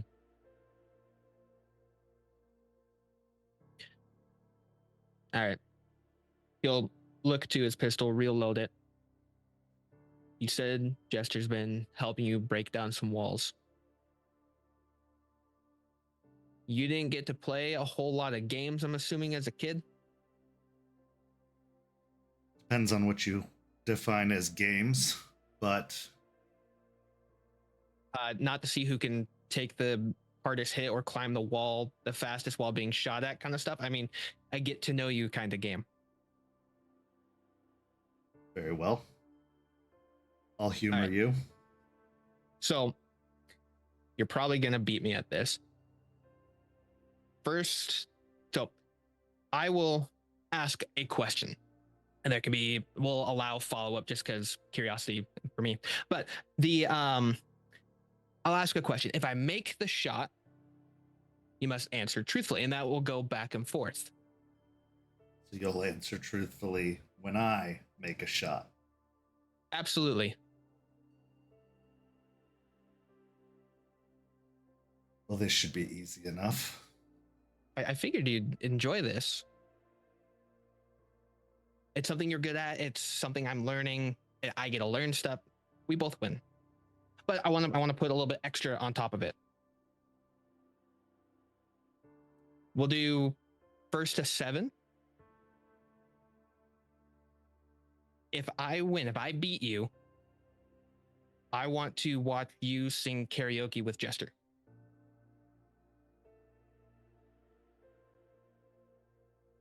In public? Yeah. Absolutely not. Wait, you afraid you're going to lose?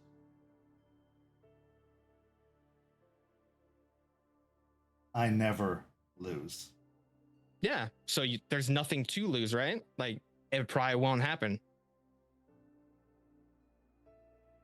Give me a charisma and persuasion or manipulation and persuasion.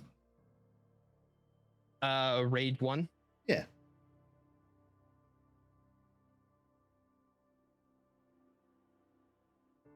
That's 4. His cold, icy blue eyes remain focused on you. Very well. And if you win, what do you want?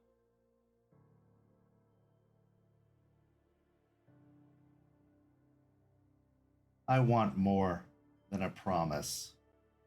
I want an oath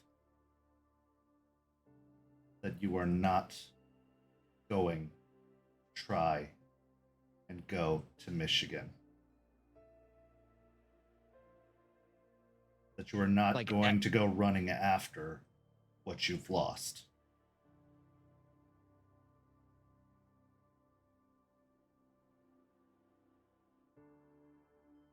I'm not saying never, but I know you. I've seen the bag. It is always at the back of your mind. It's my job as your Arun to protect you. I can't do that if you're making it harder for me.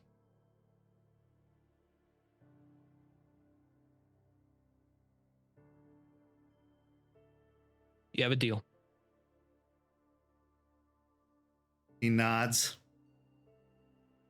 And then almost in the blink of an eye, you hear bang, bang, bang, bang, bang, bang, bang. His eyes still focused on you.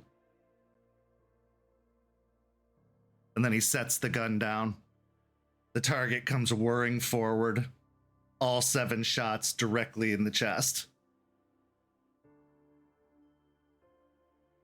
But I'll play your game. Dreams-In-Decay. You know, you don't have to show me up like that. He'll grab it and hold up. Like, I have to look at the target because I had not a great childhood, but it wasn't like that. And he'll try and fire, but he's a little shaken now that he just was staring at him the entire time and just fired all rounds down. Give me a composure and firearms.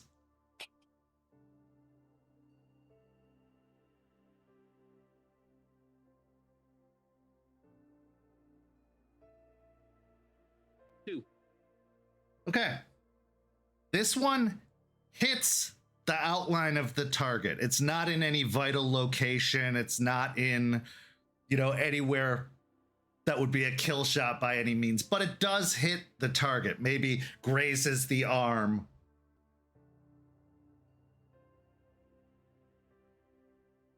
That counts. It does. All right. Let's see. I want my first question. What's your favorite color? Make it nice and easy. Warm up.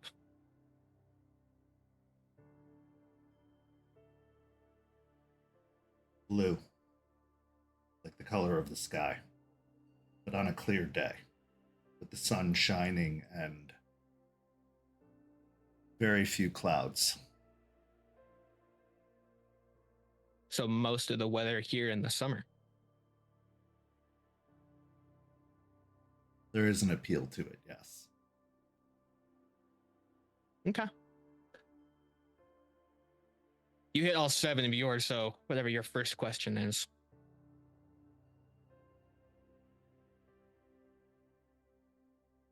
What was your favorite moment in your childhood?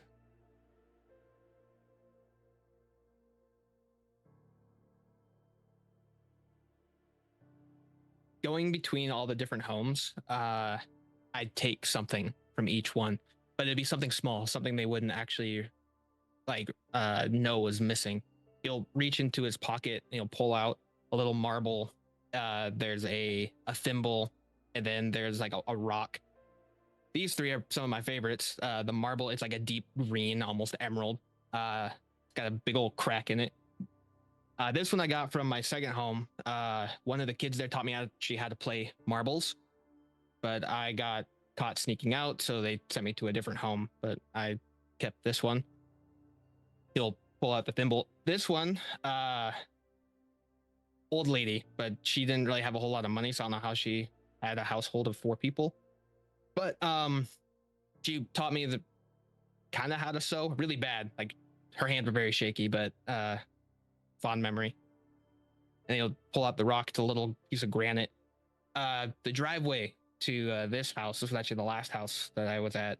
They had this really nice, like, white rocked overall driveway, except for this one, it's got a little bit of black. Is an imperfection within the this perfect home that these people were trying to give off. But I learned a lot from there. But collecting the different things from the houses. So theft and collecting refuse. There is no question as to your tribe. He actually gives the smallest smile. Yeah, and you like the blue skies to fly in. Got it. Fucking falcon bitch. He'll go and fire off another one. Composure and firearms.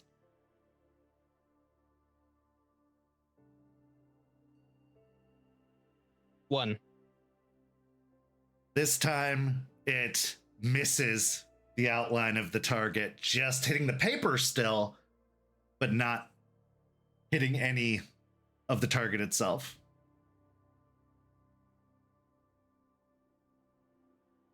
I did say hit. No. All right, fine. Here's second one. He looks downrange then looks at you for a moment. You hit the paper. I'll count it.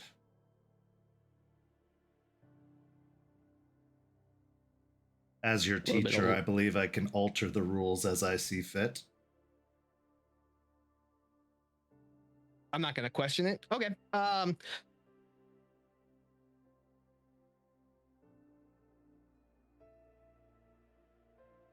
What's your body count? Now, I don't mean people you've killed.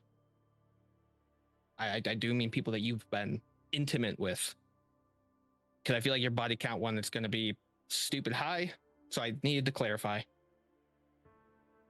Are you asking how many individuals I've had sexual relations with? Yeah, it's guy talk. At the normal thing.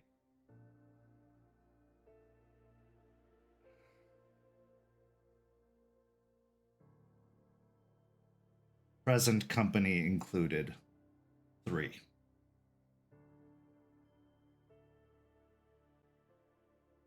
To be honest, I thought it'd be higher. You're a very attractive person. I didn't allow myself distractions. Other than 3 of them. This last one is particularly distracting. She can do that. Yes, she can.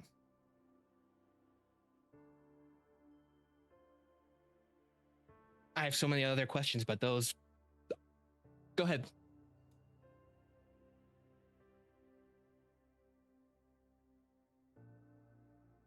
What was your favorite birthday?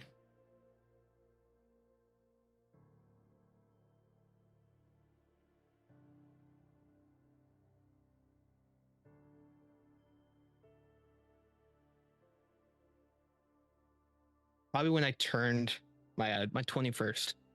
At the time, we just gotten the bar up and going, and had really things had really gotten into the flow. And the pack told me that there was an issue outside of town, that just outside of Columbus, that I had to go look at. They needed some information on it. I went out to this area. I looked, I scoured, I was out there for hours. Sludgefist, he was our leader. He swore that this place had some type of corruption. There was something festering there, but I couldn't find it. Nothing. So I went back to the cairn, and some of the people there had told me that they were waiting for me back at the bar. I'm like, all right. So I go there, and they threw a huge surprise party for me.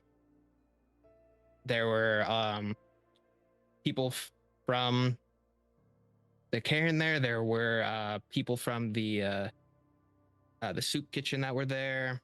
It was just a lot of the people that I kind of held dear that were all in one place. And it was just a fun night. We got to oddly enough, we played a lot of darts, but as of late, I believe that's more of an Ohio thing overall. But it was a good birthday. It was that'd probably be my favorite one. I think I would struggle with a surprise party. I'd have to increase the other body count accidentally. I will, if that comes up, I'll be sure to pass something in your pocket as you're getting closer, but just to let you know, and don't shoot anybody. Just, I know your reaction time is that as soon as lights come on, guns out, and there's bodies on the ground.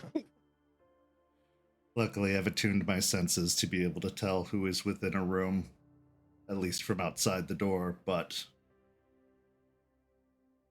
can't say I've found myself startled much in my life.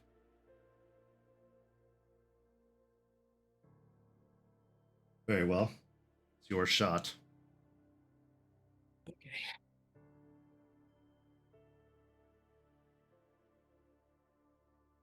Jace. 4. Yeah. Oops, yeah. Yep. You hit the chest region of the target. Even Charles His eyebrows lift just millimeters. But then he looks to you. Well done.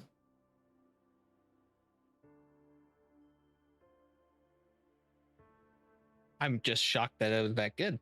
I haven't hit the towards the center yet. You weren't thinking about shooting. You were thinking about your next question. Hey, Charles, get out of my head. But yes, I do have a follow-up. Did you celebrate any of your birthdays? No.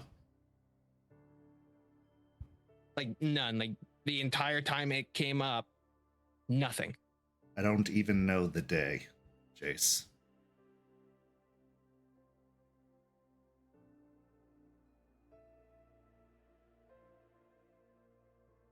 It's not important in the grand scheme of things.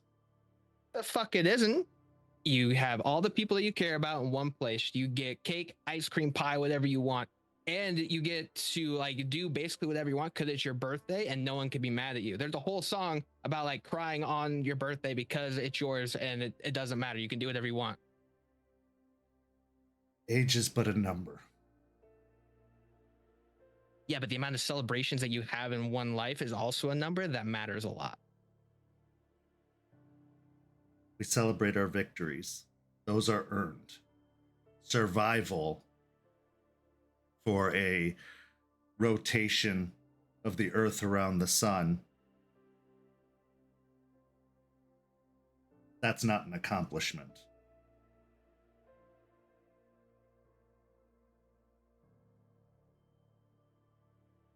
All right. Why don't you celebrate a day of all the accomplishments you've done on one day? Like you can reminisce about all the things you did in that 1 year on a certain day. Are you trying to coax me into having a birthday? Kinda. Is it working? No. I'm gonna plan you a surprise party, but I'm going to make sure you were disarmed. I'm never disarmed, Jace. I'm gonna have a lack of weaponry on you that day. I'm gonna have you do a spa day. We're gonna get a mani and pedi, get your hair done. It's gonna be great. And have all these people jump out, get an actual slight startle. If I can get your shoulders to raise a little bit, I'm gonna call it a win. He flexes his fingers a few times. Some weapons can't be removed, but I appreciate the sentiment, and we'll see. Just as bad as Jester.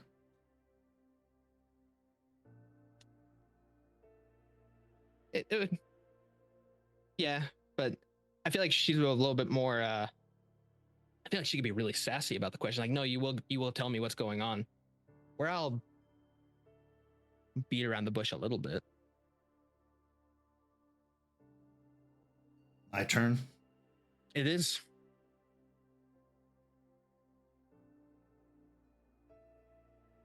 What is your greatest accomplishment in a non-guru fashion before you were guru?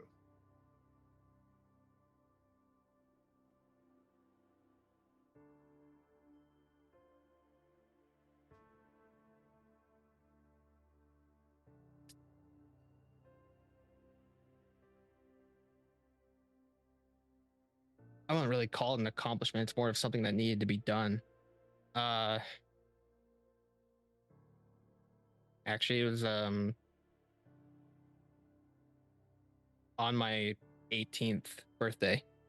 I put away, or assisted to put away a little gang that was running around robbing pawn shops, and I ran with them for a little bit. Actually, I was the one that would sneak into places, grab things. But there was a day when they went a little too far. The little mom and pop soup kitchen that had taken care of me, the couple that owned it helped me out when I was a kid. They got me my first bike.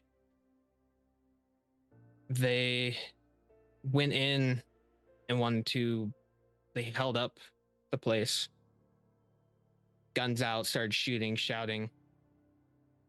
And they were about to start shooting people. And I got them to turn their attention to me, and they took me out into the street and beat the shit out of me. But the one inside was hurt.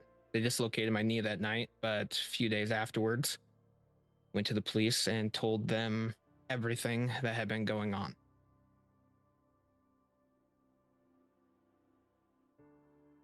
He considers your words for a few moments. It takes a great deal of bravery. It needed to be done. Is either shoot the place up and kill the innocent or turn their attention to me. I'm one person compared to the 50 that were there. It doesn't make it easier. You had to choose loyalty to innocence over loyalty to friends, possibly even family.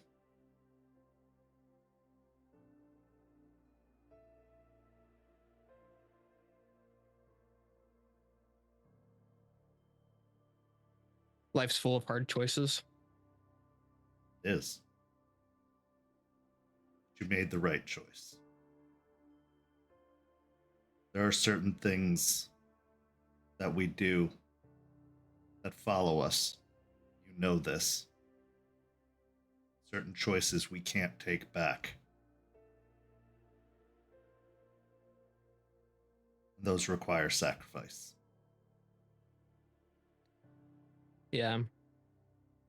Part of that is Bryce. He was the leader of them all.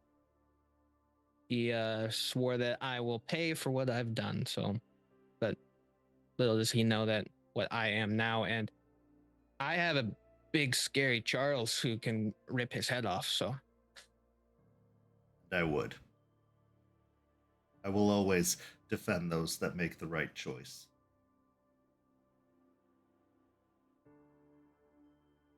it's one of the things I like about you. He'll grab his pistol again and fire back downrange.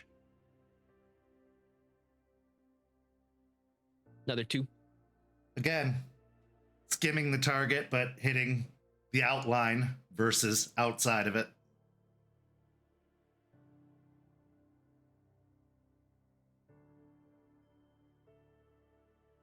If you could have one day where you're not Guru, you're just Charles, what would that day consist of? Like, what would be that day?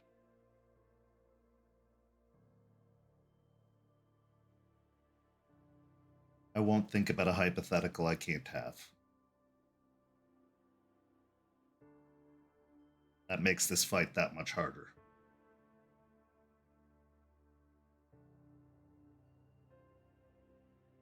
All right. If we had a day off then, let's say you didn't have to do anything. We had enough Guru here to handle everything going on.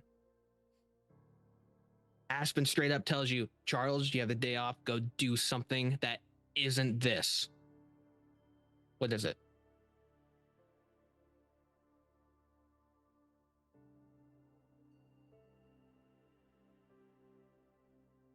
Would likely be this.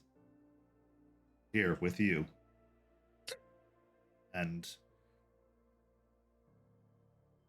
watching Jester sing. And Okay. bickering with Aspen. I don't want a different life, Jace. This life has brought me many things, great things.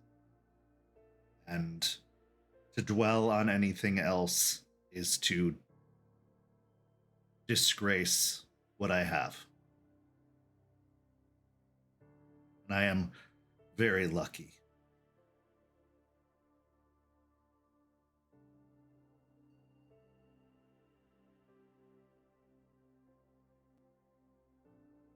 Can I do an insight? Yeah. Wits and insight.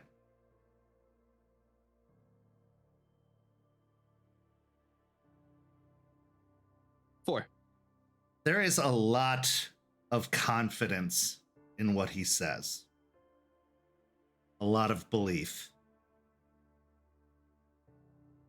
But a small corner of what he says is forced, as if he's had to say it in his own mind over and over and over again, as if he's been practicing it, as if he's been trying to force it to be true. But there is that small little bit of doubt. And it would be hard to pick out, but you managed to find it. He'll look at him up and down. All right, I'll take rehearsed answers as well then. That's fine.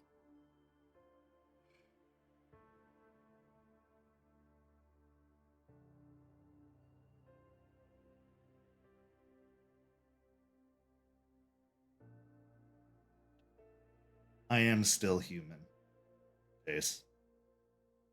In a small part.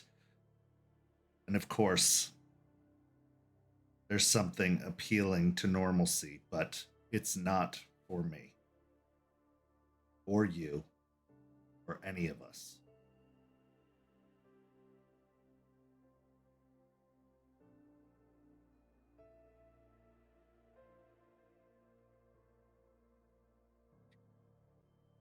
No, we can't have a normal life, but to deny yourself the pleasures of life just for the possibility. I feel like you walk down the street, and if you saw something, whether it be on a billboard or in a store or someone had something, and you wanted something similar, you would have the slightest eye twitch, but you would tell yourself, hey, you don't need that. There's a fight happening. You need to focus up and stay on the mission. You're allowed to look. You can risk that 0.02 seconds to look somewhere else and have a thought. You're not losing your focus, especially you. You're so driven on everything, but you're denying yourself the things in life. Does this suit look like someone who denies themselves? You don't want to know my thoughts on your suit. It's very prim and proper, and you look like a pretty Barbie. I'm very happy for you. You hear a small growl in the base of his throat, but he quickly stuffs it down. If I had a choice, I would rather give that opportunity to others before myself.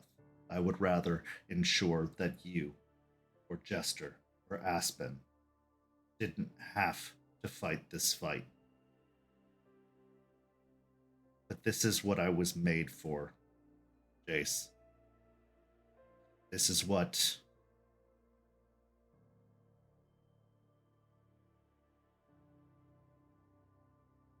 I'm supposed to do.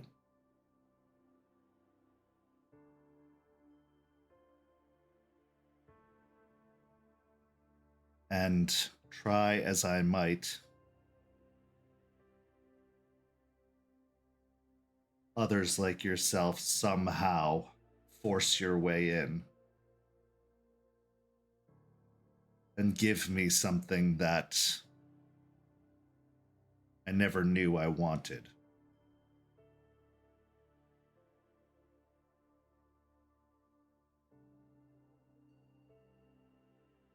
And to be honest,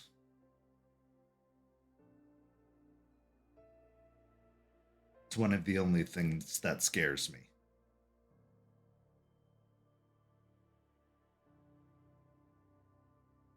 The wiser rune that told me when I got here that it's okay to be scared, but it's what you do with it that dictates the outcome of the fight.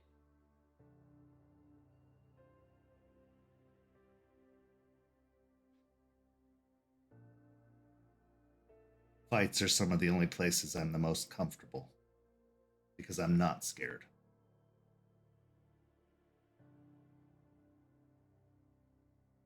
This is So different. you say that.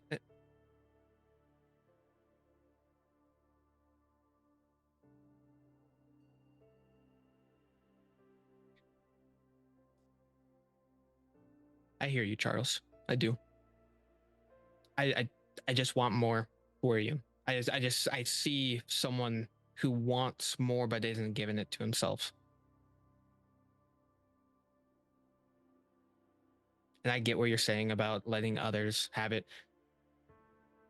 I just told you the story of I put myself out in the way so others could have something. I get it. I truly do. I just want you to enjoy additional things. I do. I enjoy those things I just stated. But I also enjoy seeing that look in your eye with that shot you just took. I enjoy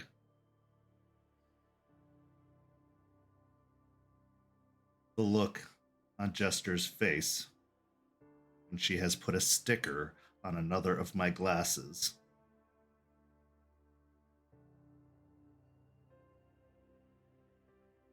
I enjoy the pride in Aspen's face when she's done something that she believes is necessary and right. When a plan has worked out, or she's defeated something in herself that she's been combating with. I do have those moments.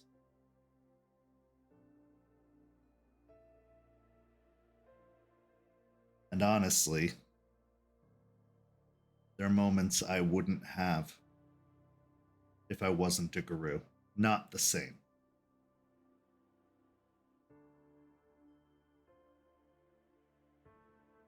You're right. 100%.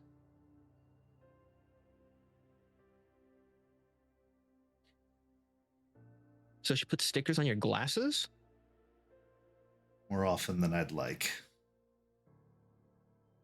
That's gotta drive you nuts. I might as well invest in a kitchenware company with the amount of glasses I've had to replace. I started with one because that's all I needed.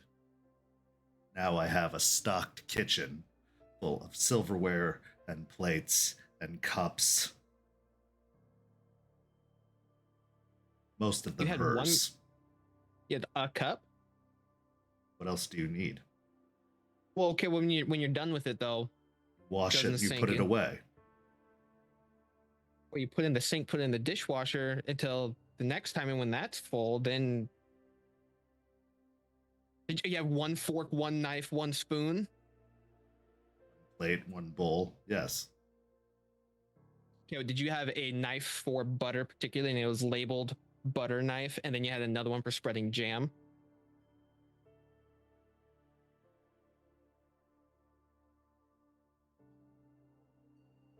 I know it seems like I lack extravagance, but I do enjoy the kitchen, and I have all the tools necessary.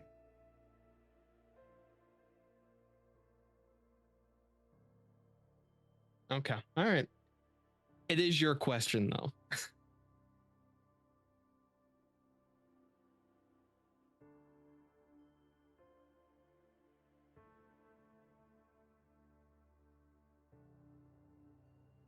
What would it take for you to betray this fight? And don't tell me nothing. Oh, it's not nothing.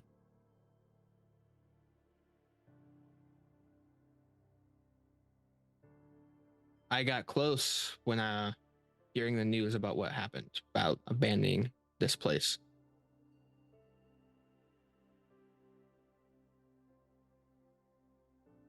But I do have a connection here. In order for me to leave the fight here, it'd have to be a judgment call that I just don't agree with. Something drastic that I couldn't even change the mind of the people making the decision, and my voice wouldn't be heard, and the warnings I'd give about things going on something along those lines would probably push me over the edge. Lucky for all of us, Aspen isn't that leader.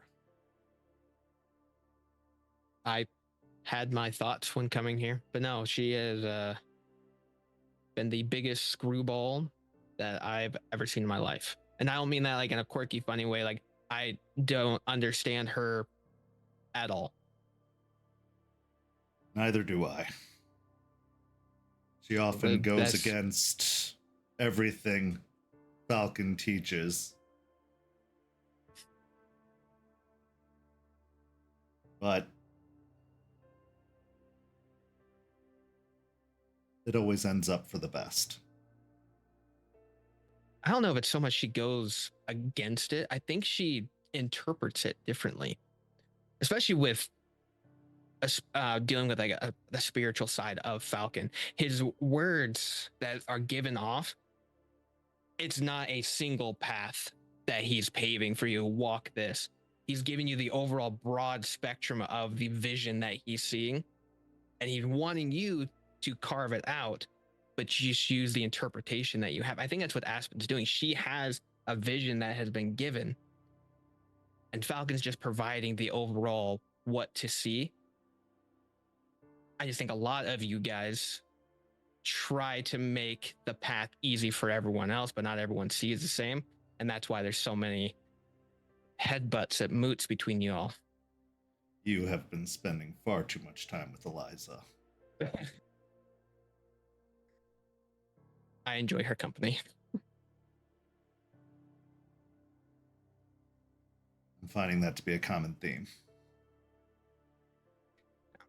I believe 2 more.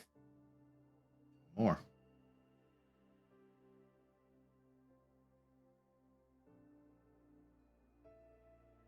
Can I burn a will? Yeah, of course.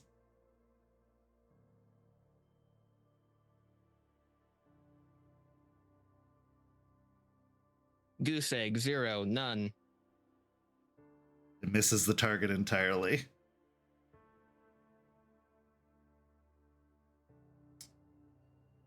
That's unfortunate. I was actually having to consider what song we would sing.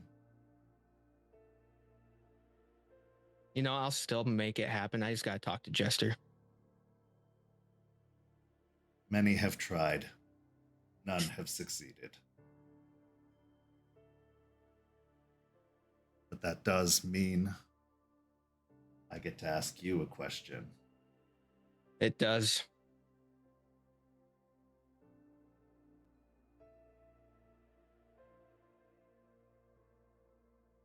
What would you be doing in your ideal scenario if you had not had your change?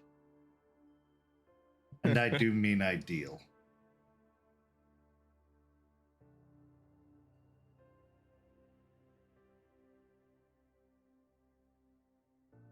Charles, I love running a bar. I really do. Being a bar owner is, I can't really explain it. There's a lot of stress that comes with it, with the overall job, and there's documentation and paperwork and make sure that you have overhead and all that. I fucking love it. So if this didn't happen, whether it be working in a bar or owning one, or just some type of service, like, and it's the interactions that I have with all people, all different kinds of walks of life that come in, and I get to hear their story. I get to hear their sorrows, their woes, the enjoyment that they had. And there's times where people come in and they just want the wisdom of the humble barkeep to just listen to the story and just give little tiny tidbits on how to improve their life. Just a voice that can be heard. They come to you for this. He says with the to be same fair- smile. To be fair, the walks of life that come through, they see a guy like me and I own the building that they're in. Oh yes, I've seen your bar. You must enjoy cleaning up bodily fluids. I don't like that, but it does come with the job. Kind of need to get a maid service, but every time I show the place, they're either the price goes way too high or they just walk out.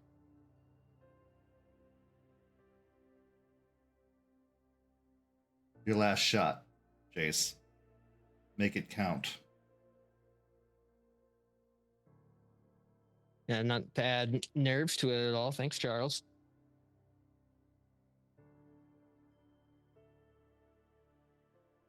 Four with a crit. Again, it hits the chest in the kill zone. Well.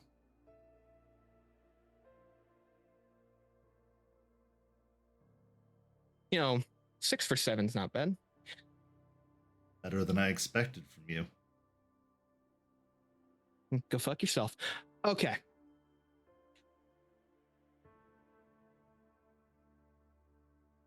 Why don't I ever see you really interacting with spirits?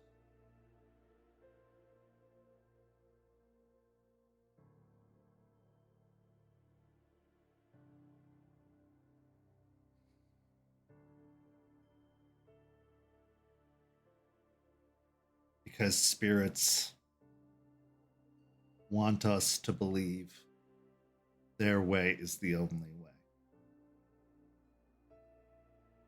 Spirits took a friend from me. One of my first. Spirits have told me that I'm destined to do something that I don't want to do.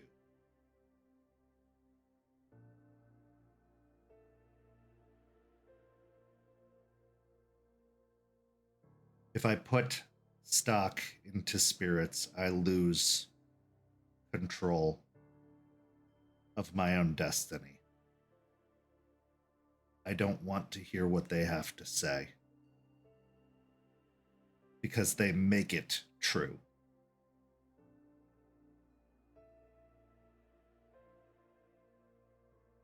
That loss of control, that inability to determine my own destiny,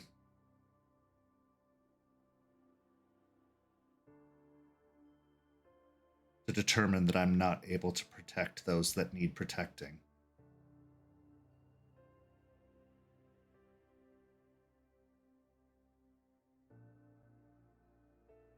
We have Guru for that, like yourself.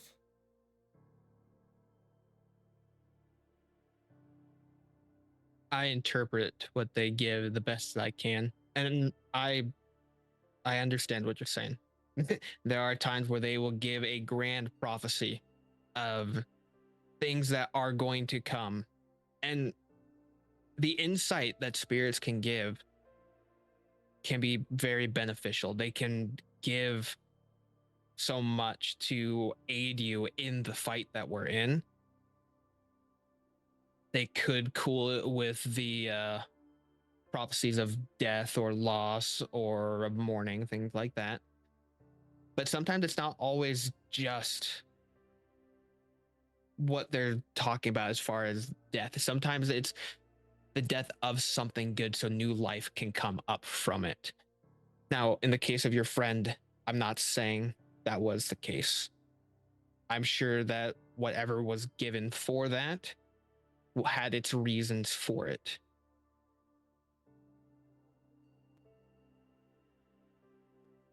I can't say certainly that the outcome wouldn't have been the same had he not been told how it would end. Had he not been forced to choose.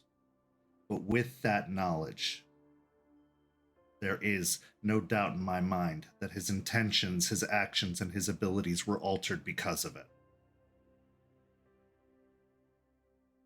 That it was a foregone conclusion that it had to end a certain way. And that being said, made it that way. caused him to go that way.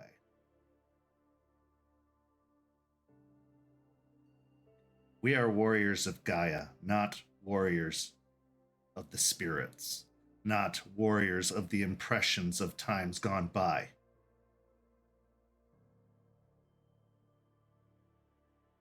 They may be Gaia's manifestations, but they are not Gaia herself.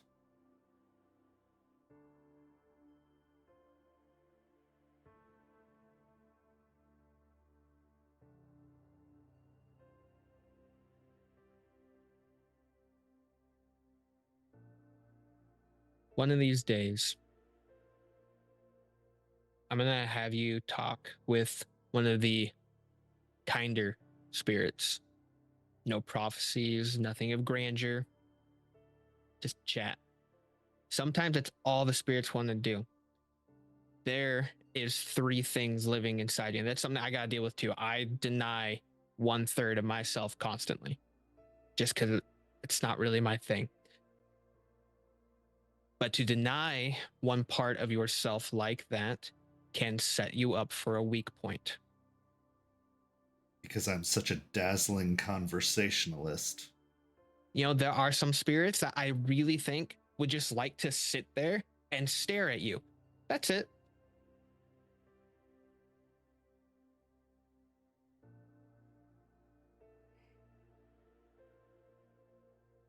I believe that is more likely than seeing me sing. But only a little.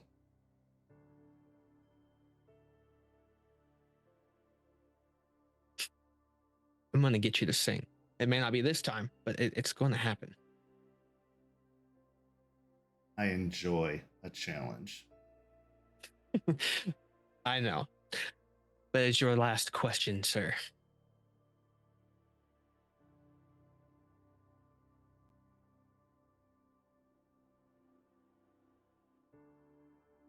Who do you care for the most in this sept?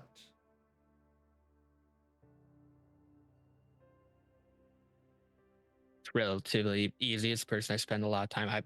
Eliza. She's been the best. She's been helpful through every aspect that I've gone through. And nothing against the rest of you. You all have been very helpful.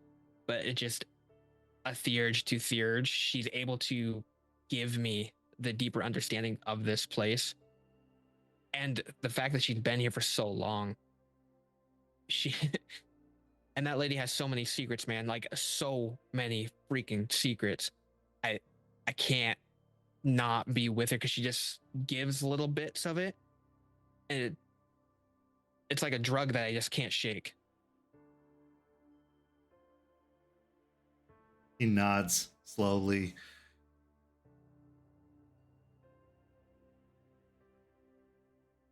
Don't forget, she is no more or less a guru than you. Which means she is bound to the same fate we all are.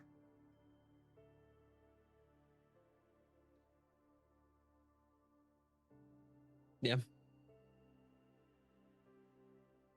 She's already living as a contradiction to what we are.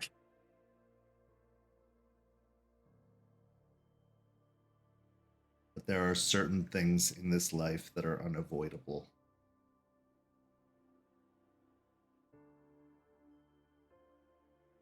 Be sure that you're ready for it when the time comes, or else you risk exactly what I've been avoiding my entire life.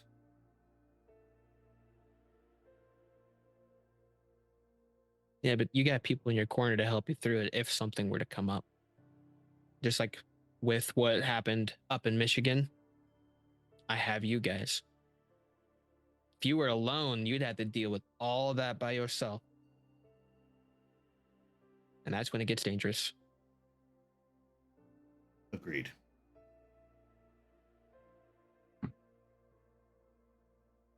He takes your pistol. I don't know when the last time you cleaned this was, but let me show you. shit. Yeah. I think the last time it was cleaned, the last time you gave it to me. So That is a problem. And with uh one hand, you see his fingers manipulate the pistol until it just pops into several pieces that he places down on the table. Let us begin. And with that, we transition into our final scene of the evening.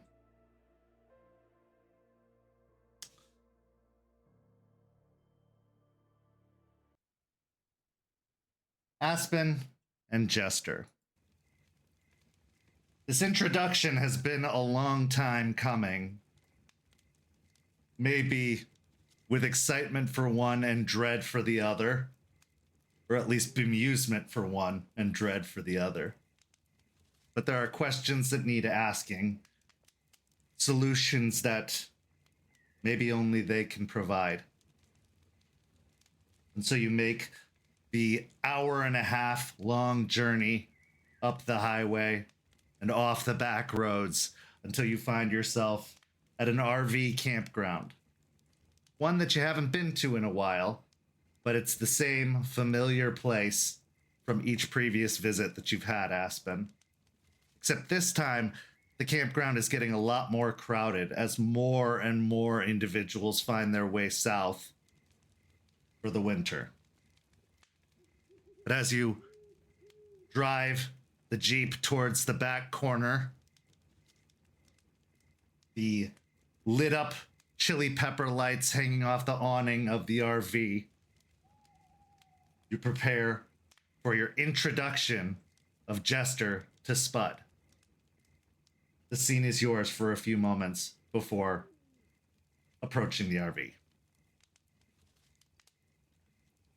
Aspen will pet the steering wheel and give it a pat on the dashboard and look over to Jester. Anything you want to know before we go into, well, the chaos? How much chaos is it going to be? I guess not so much chaos, more eccentricity. Okay.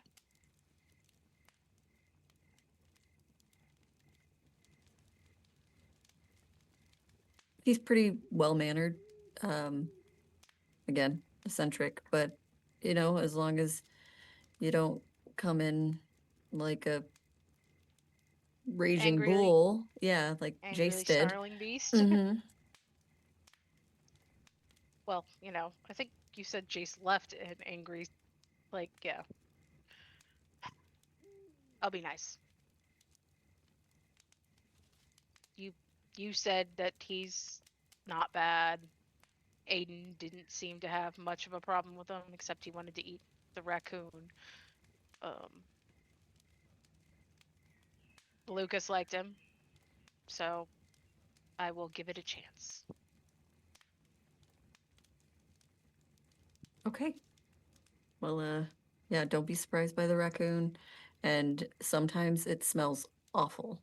So just an FYI. Cool. So as you climb out of the Jeep, giving Regina one final pat on the door before approaching the RV, as you get within probably 10 steps, the door flings open and Spud sticks his head out with the same crocheted wizard's hat and poncho that he's known for wearing. Dinner! Oh. Hi, Aspen. Come on in. Am I interrupting dinner? I was expecting a, farm boy in a pickup truck with a delivery, but it's fine. Well, I do have a delivery, and she'll go get a bag out of the Jeep. That kind of comes in almost like a beach bag, like a bigger bag. And she'll like put it over her shoulder as she walks into the RV. As you enter into the RV, you find that the stench is more bearable. It looks like he isn't working on anything currently, so there's no bubbling beakers or anything, but there is this kind of stench that clings to every bit of fabric, and there's a little bit of yellowing over the windows of the RV from where it's kind of clung to the RV, although most of the RV windows are covered with a blackout paint. There's still that film that comes clinging to the sides. He steps inside and walks over to a rolling stool with caster wheels on it and pops down before sliding himself closer to both of you and gesturing to the sofa that is laid out on the opposite wall from the door. So what can I do for you?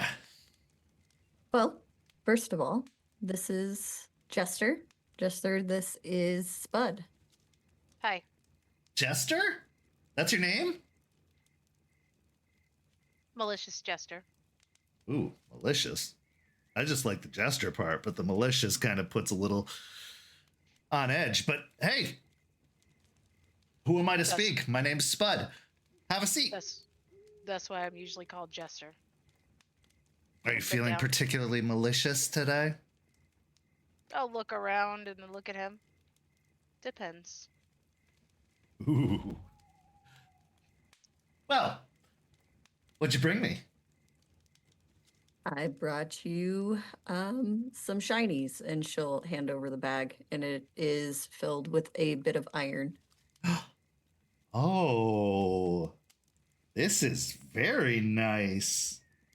I assume you want me to do something with this. Preferably, yes. We know that it affects the plants. Okay. Yeah, I'd heard something about the iron being a necessity. Well, I mean, I'm not a smith or anything. I don't have a forge. Like, what would you have me do? I'll look over to Jester, look back at him. We need it to distribute over a great area. And I know with your inkling for chemistry, maybe there's something you could help with that. You're thinking like what, like a fogger or some sort of adhesive, or like almost like one of those bug spray containers? Like what kind of area are we talking about here? So the problem is that we can't have the iron.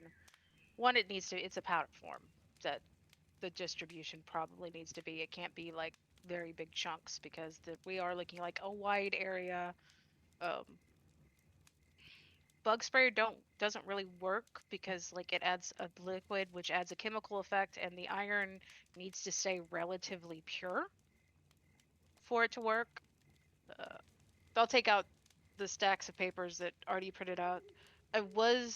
We did try these little cloth balls that like people throw like colored powder at each other, but that wasn't strong enough. Well, yeah, it's not going to adhere. It'll just dust and dissipate and not nearly have a concentrated effect. Yeah, and the problem is getting it to adhere without changing its composition too much, because if it changes too much, it doesn't work.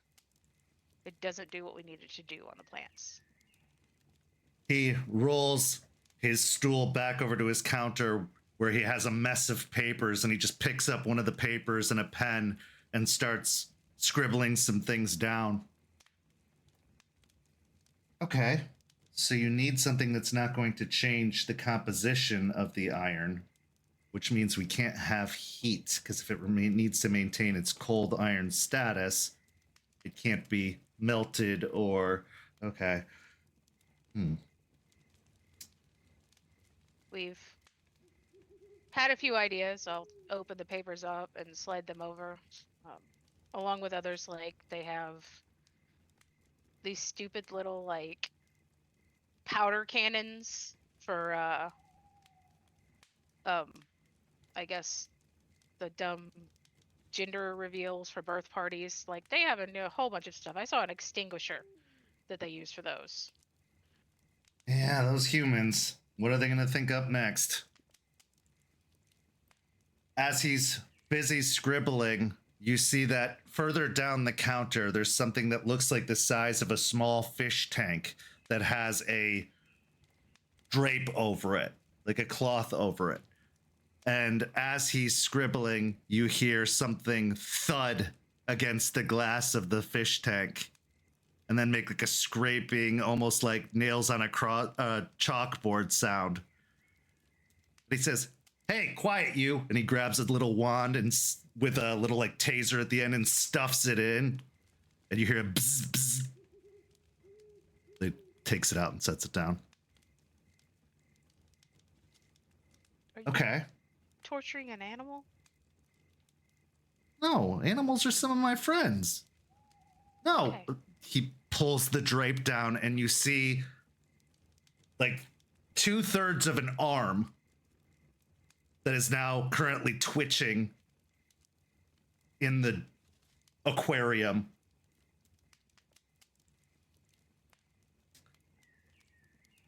Some friends of yours brought me a specimen, and I've been learning a great deal about the effects these plants seem to have on bloodsuckers.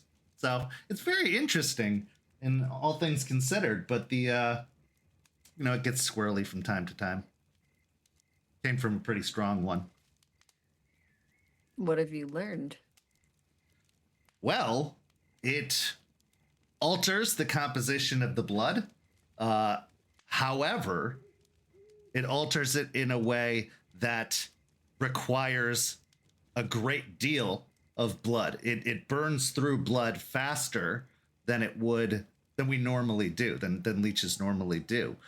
So they need more of it. So from what I can tell, the reason for the spread of the infection by this particular leech isn't due to any evil scheme or plot. It's just a matter of they need to keep feeding. And in doing so, are spreading the infection, which is creating more of the fungal creatures that you're running into. The downside being that if this does get into the kindred mainframe, so to speak, you're going to have a lot of ravenously hungry kindred on your hands, and that would be very bad for all of us.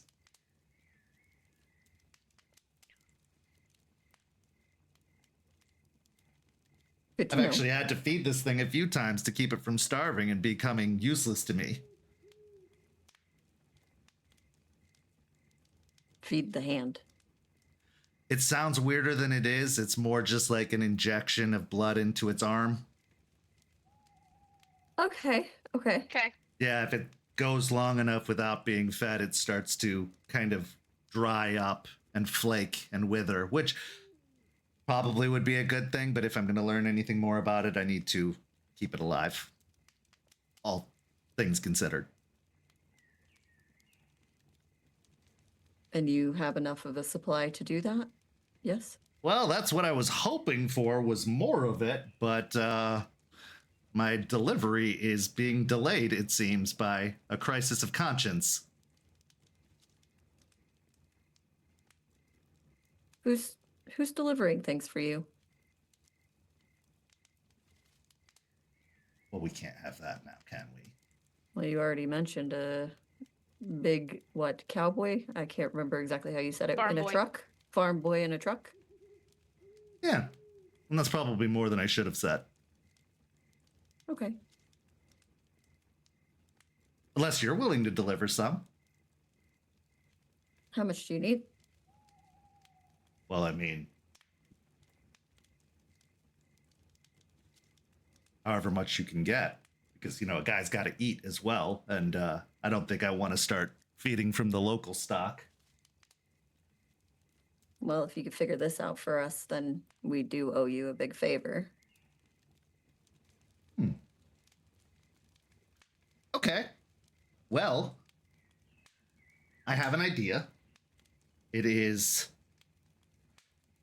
interesting at best, but one of my philosophies is glue, an adhesive. It doesn't need to be heated up. In fact, what it needs is to be watered down to a certain degree, and even put into, some sort of rolling mechanism, almost like a cement mixer, will keep it in its liquid composition without letting it cling for too long or dry for too long. If you mix in the iron with the glue and you keep it tumbling, the tumbling itself isn't enough momentum to heat it. It's just enough to mix it and keep it mixing. You'd need to have a precise mixture of water to adhesive to iron to make sure that it's not too much of one or another. But if you can shave it into fine enough bits, you can probably get a good dose of iron per glue ratio to the point that you could create a projectile of sorts, almost like a paintball, that when it hits the target, it will break the outer coating, but keep the gooey center, as it were. And then wherever it hits, it's not going to dust, it's going to cling. Okay. How do we make that happen on a larger scale? Well, you make bigger balls, but also what I'm trying to toy with here is how to make sure that the fluid inside doesn't dry too quickly, what kind of momentum you need to keep that up, or if there's another chemical composition you need to include in there. But as far as a wide scale thing, if you're not looking to get glue everywhere, you're potentially running into a problem there. I'm guessing because we're talking plants here, you're looking to, I don't know, go all Greenpeace on the world and like try and purge every little bit of forest and field around here of these plants. I believe you were the one that mentioned or brought it to our attention that they grow back if they're not completely removed. You are absolutely correct about that. I'm glad to hear the word of Spud is spreading. So, I think with some time, I might be able to come up with a non-toxic spray. One that could be put potentially into a canister. It would need to be pumped to make sure that it got, the air in there to stir it up enough that it will spray out of the nozzle or the hose. But if it's a non-toxic composition, it should only have the iron and possibly a residual chemical that would evaporate or decay without any too much lasting damage, almost like a pesticide or herbicide, but not as toxic, hopefully. But I'd have to experiment with a variety of the more ethical pesticides and herbicides to see what I can do, if the iron will stick to it or if the chemicals of that pesticide or herbicide will degrade the iron. Interesting. Okay. Are there chemicals that you're needing specifically? Because I might be in contact with someone from the university that maybe could make that easier and less, have less eyes on you as if you're making pipe bombs or something of the nature. Oh, if you can get stuff from an actual laboratory, I can provide you a very comprehensive list, as well as potentially a few extras I might need for other projects. But if you are able to fulfill the entire list, that would save me a trip to Lowe's. And there's not a Lowe's near here. I've checked. I usually have to go closer to the city, which I do not like doing. Why not? Probably the same reason you can't. But you're not us. No, I'm not, but I'm not them either. You gotta understand, us diet vamps we're looked down upon. It's kind of like being considered a half-breed or, less than worthwhile. And so when we're not useful, they'd prefer to rid themselves of us. Apparently, we're heralds of the apocalypse, but, maybe that's true. I don't know if you've seen the political climate as of late, but, who's to say one way or another? But I don't think I'm apocalyptic in any nature. But the more old-fashioned ones seem to be stuck on some sort of belief that we are. When the blood gets too thin, blah, blah, blah, blah, blah, blah.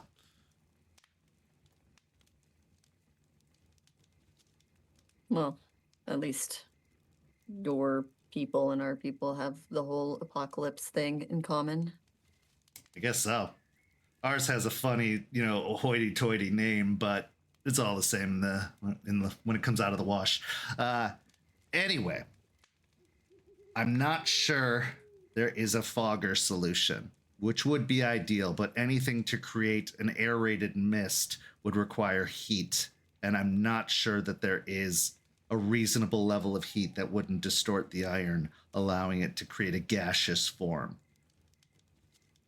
But maybe he actually ends up sliding over to a refrigerator that he pops open, a little mini fridge that's underneath the counter. He pops it open.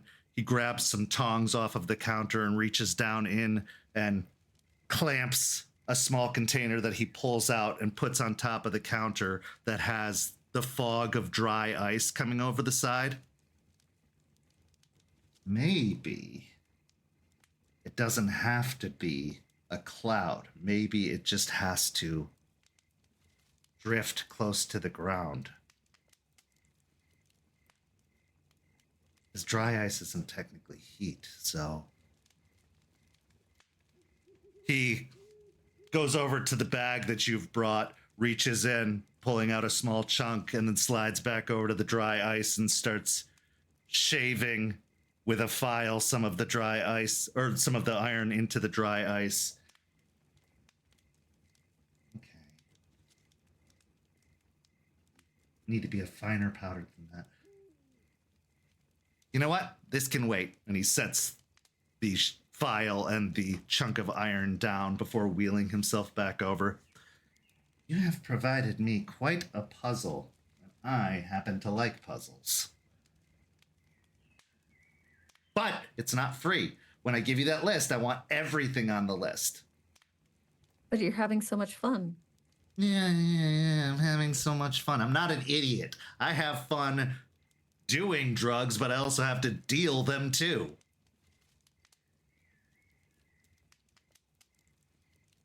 Do you? I don't exactly keep the hours that are comfortable for most employers. Plus, I don't know if you've seen the job economy lately, but it's not exactly ripe for kinds like me. You seem to be a chemical genius. Work from home has gotten a lot bigger.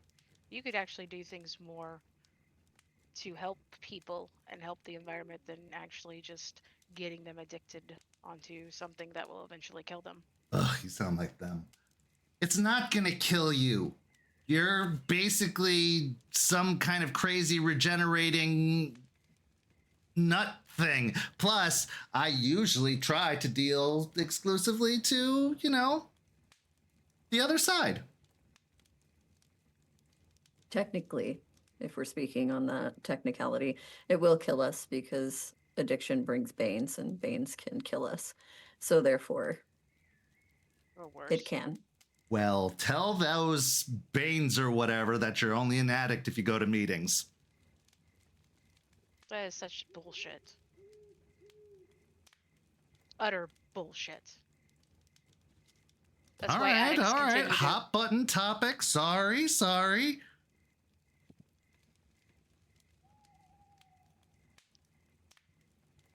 Well, Either way, we're here to figure out the iron situation, and that's what's most important right now. We'll leave the drug discussion for another time. but whatever you need on the list, I can get it. Okay. And I will do you one better to say that everything that I put on that list will not harm a person. Good to know. Will not be used for your drugs.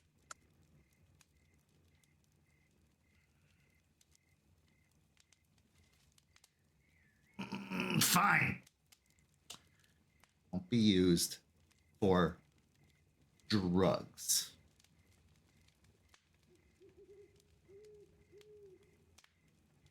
You tend to do this a lot where we make a deal and then you say, I did not say that thing. Or you're not going to use it for drugs because I'm not going to be an enabler. I'm not telling you not to do the things. I'm getting you your supply. Just don't use it for drugs. Okay. Fine. It will not be used for drugs as you and most people define them. Some people could say the things that I have to do for me are drugs, but they're not. They're actually alchemical concoctions. And the drugs you're obviously not giving to Delphine, correct? I am not giving drugs to Delphine, no. That Okay. deal's already been struck. But Or this is will in the not. process. This list will not be used for drugs you're not giving to Delphine, correct? This list, oh no. It's, no, she couldn't handle this.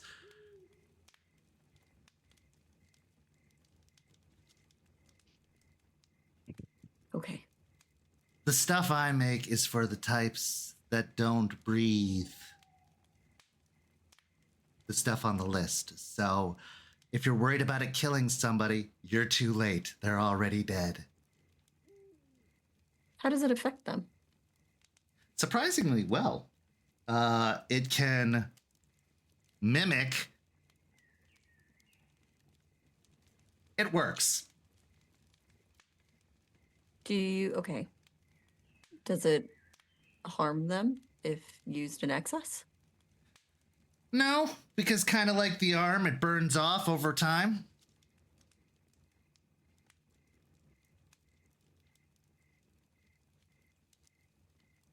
An excess doesn't give you any extra effect. You need a certain amount, and that's the useful amount, and then anything beyond that is just kind of wasted. Could you make something that, given in excess, could cause harm?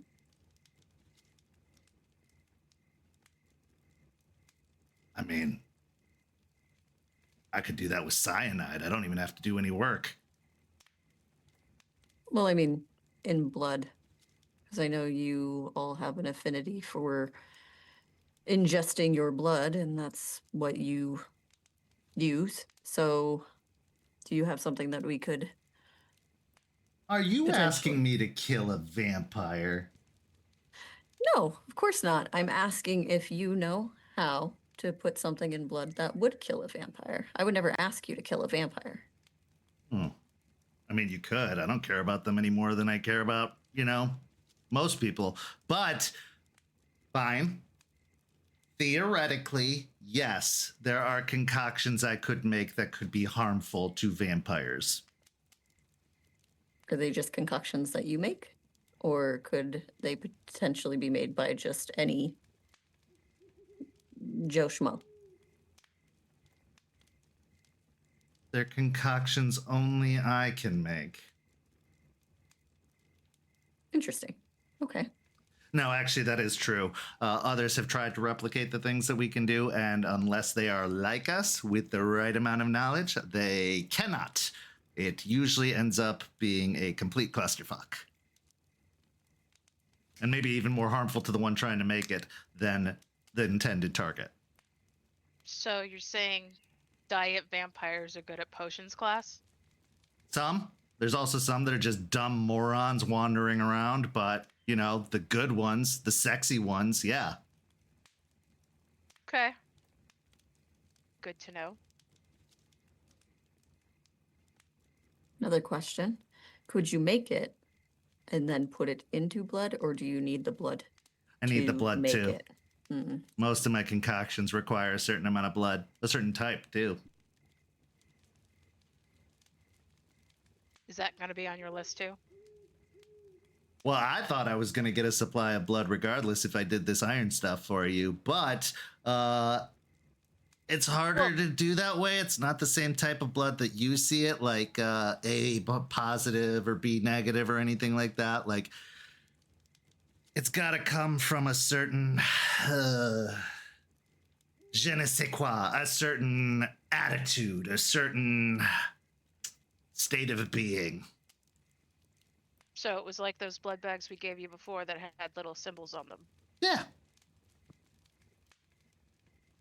We Those call it little symbols. resonance. Okay. Now, some of the bags that you had in symbols were from certain types of people with certain qualifiers, which is also good because it's not going into the hands of the people who need it, or the, vampires that need it. But yeah, I mean, it's one of a variety of... The blood is actually very complex, I've found in my study. It goes it's a spectrum out there of, feelings and genetics, and it's actually quite interesting. Super interesting. You don't sound very interested. I'm absolutely interested. In fact, if hungry enough, do you only have to eat certain resonance, or if any will do? Depends on the vampire. So some only strictly eat this resonance, one type. Some only strictly eat certain types of blood. The preferred resonances, that isn't as important to most vampires. They like a certain resonance because it unlocks certain abilities within their blood, or opens up certain pathways. But resonance isn't as important as a whole for most. In fact, most, it just needs to be fresh and living. But for certain types of vampires, they need it from a certain source with certain qualifiers. But if hungry enough, say. Oh, hungry enough, they'll take whatever they can get, usually. Okay. Y'all sound very diverse. It's actually very diverse. Yeah, it's a pretty vast community.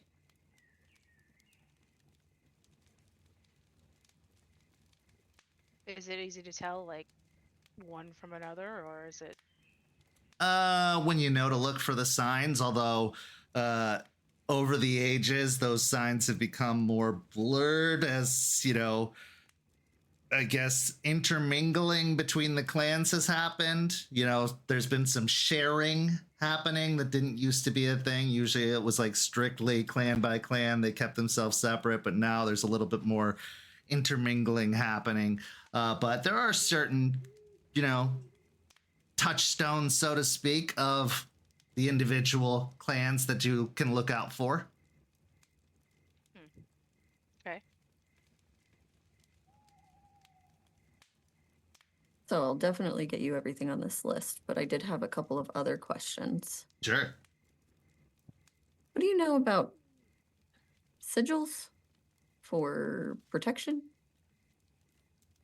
You mean wards? Right. Oh, mama.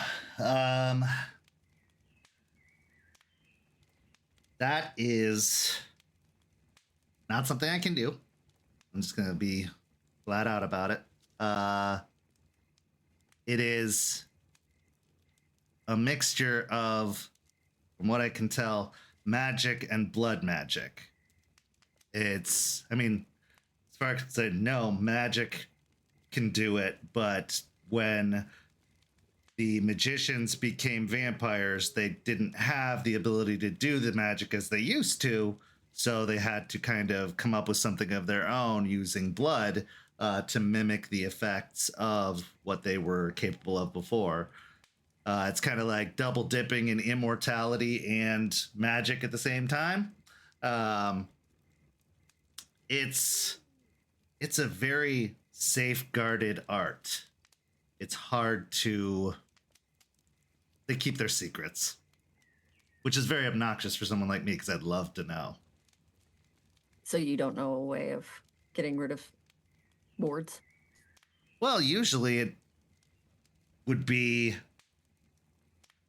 destroying whatever the thing is that's warded, like disrupting the sigil in some capacity. But there's also some that it really doesn't matter what you do, and getting close enough would be the task to begin with. So, for example, if it was a ward against werewolves, getting close enough to it to do anything to it would be very difficult. But if it was a ward against something else, you could potentially disrupt the warded area and therefore remove the capabilities of the ward. But finding it is often more difficult than anything, because these wards are usually made with blood, and the blood doesn't have to like remain, so to speak. So these wards, is like, can you have a ward that protects against multiple things, or is it like It's usually multiple wards, okay? but I don't know. It's kind of one of those things that, again, safeguarded secrets. I wouldn't put it past them to have something that can stop multiple things, or at least have been working on something like that, because that's a lot of blood to take to make all those wards for every possible incarnation of things. But I mean, as we've all learned, nothing's impossible. Right. Okay. Interesting.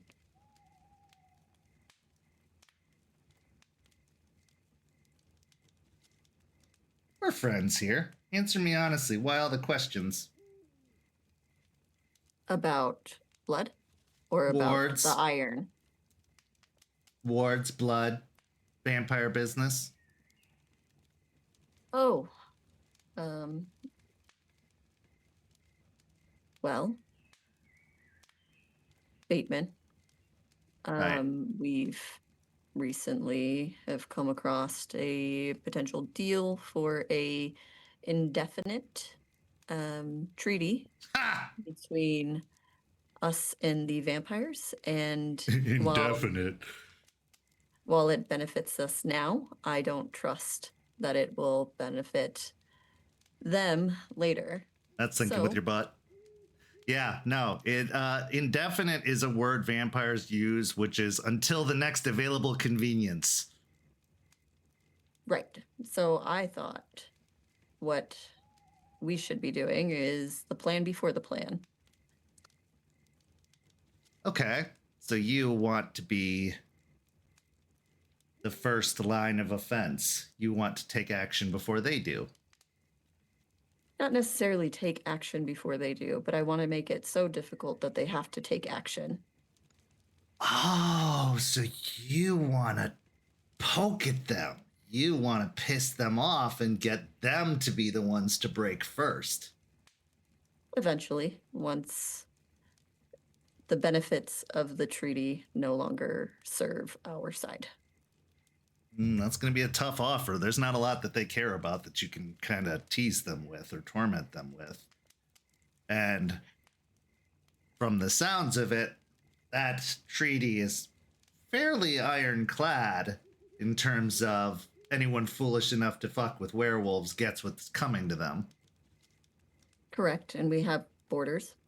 But it sounds like something that is more precious than anything to their people, your people, is blood. So, Yeah, you've already done a number on that.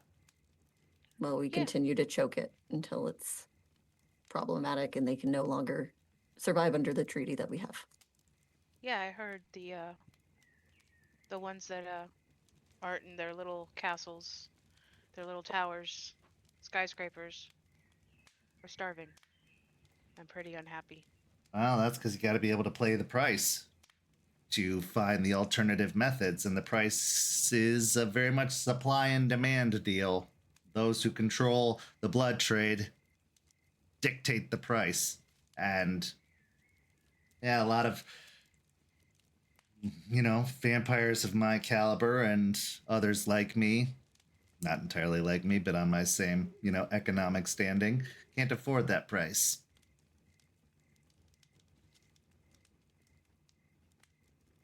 Which is why I think we have a good enough working relationship that you won't be affected by any of our machinations. Even after I've lost my usefulness? I think we'll always find use for each other. Maybe. Well. Okay. Yes. There are things that I can make that, if ingested by one of my kind, would be extremely harmful to them. They'd have to be pretty desperate, and if not desperate, they'd have to be stupid. Yeah, they'd have to not sniff it or taste it first, because they'd have to get a pretty good dose of it. It's not like one of those, oh, it just tickles the tongue and then they're dead. No, they'd have to truly drink of it. So you're looking at either one who's lost their wits and senses and is just given in completely to the hunger, or a fucking moron.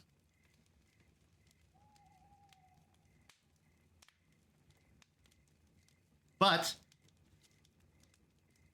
I will not be deterred. I can look into masking agents or potential ingredients that can cover up certain tastes, or at least dull them enough that it would only take the most sharp of senses to notice it.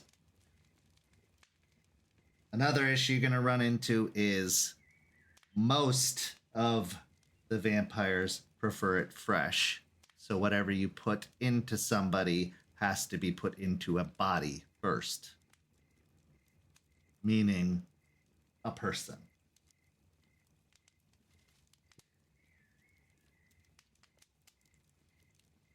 Well, the question is, if you were to shrink a territory enough to where eating is problematic and cut off supply to blood from other means, as you said, they would take anything at that point, correct?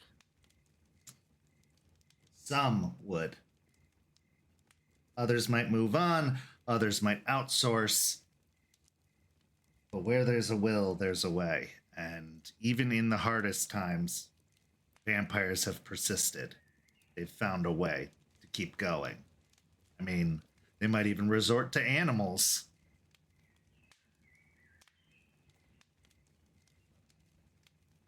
Well, since we're friends, what would you suggest be the best way to, I guess, release a canary from their cage? Well, since we're friends, I think you're already on a good track. The advantage most vampires have is their ability to blend in, go unnoticed. It's what makes them one of the ultimate predators. A wolf in sheep's clothing, so to speak. Continue starving them out, drive down their numbers, and then whatever you're left with, you do it the old-fashioned way with... But the less of them there are, the better your odds are. However, the ones you're going to most likely contend with are the older ones, most powerful of them.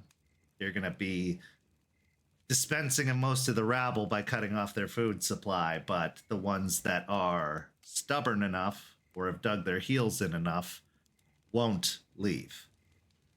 They will find other alternatives. In fact, The oldest of us don't even need or can't even have human blood anymore. They need something else. Something that they could make if they needed to. Vampire blood. I'm talking about vampire blood. They eat other vampires. It's like weird, messed up cannibalism, but okay. They're cannibals. I mean, it's yeah. But like on a different level Yeah. in my. Yeah. Could you put something like what we had talked about into a vampire? Ooh.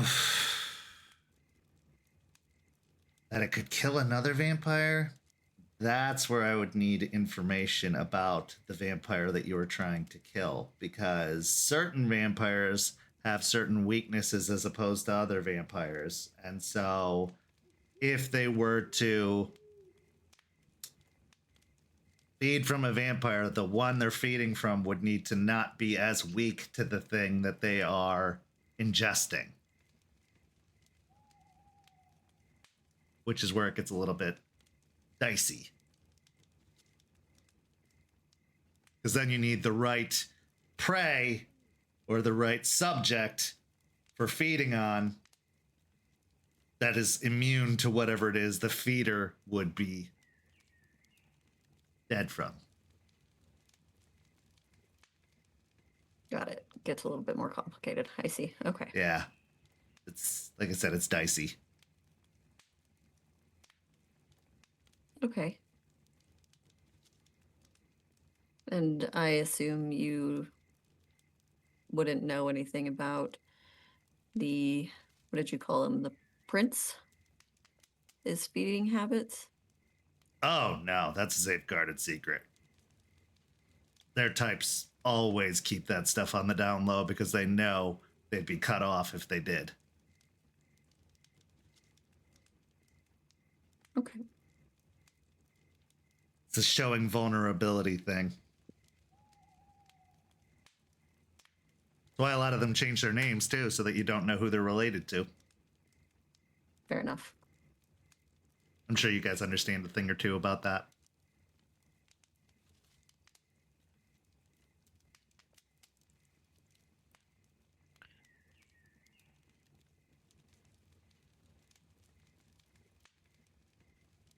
Well, Why do you do this? do what? Give us all this information about them. Happily, readily, lots of it.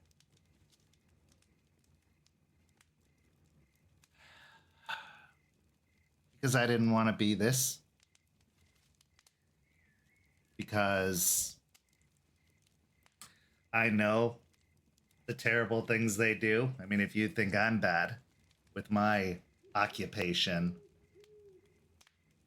trust me when I tell you I am nothing like them. I do have a code of ethics and morals. And try as I might, I haven't found whatever the secret is to undoing this. But if I ever did, I wouldn't hesitate. Is that why you study potions class? Now I got my ticket to Hogwarts. Okay.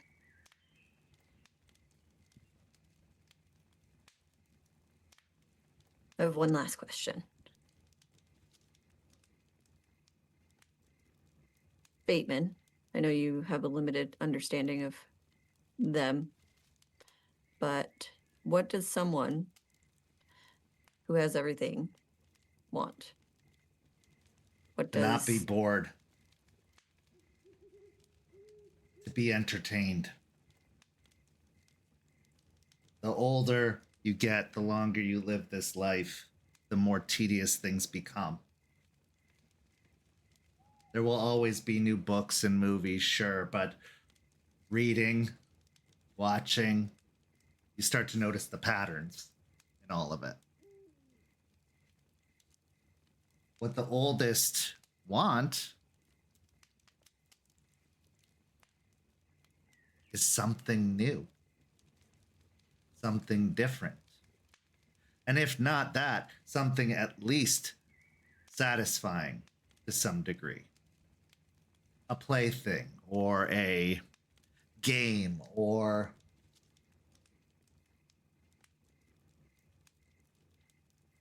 the breaking of others.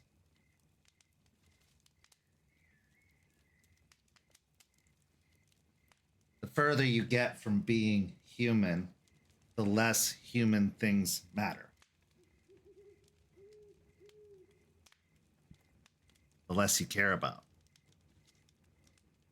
The less ethical you become. Hurting others is emotion, an emotion they maybe have forgotten about or haven't experienced in a long time. So seeing it, feeling it, witnessing it, causing it can be a thrill. Not for me. I'm not that kind of sadist, like, ugh, gross. But it can be entertaining. I mean, they have no qualms about biting and feeding on people. So what's a little torture? I mean, most of them view you or view humans as sheep anyway, cattle.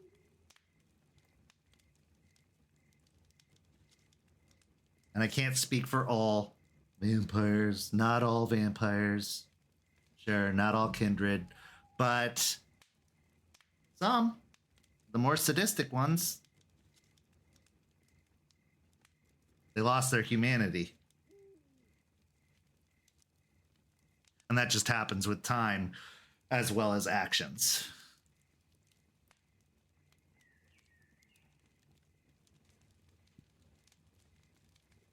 But yeah, what do they want if they have everything? They want something they can't have or can't buy. Entertainment.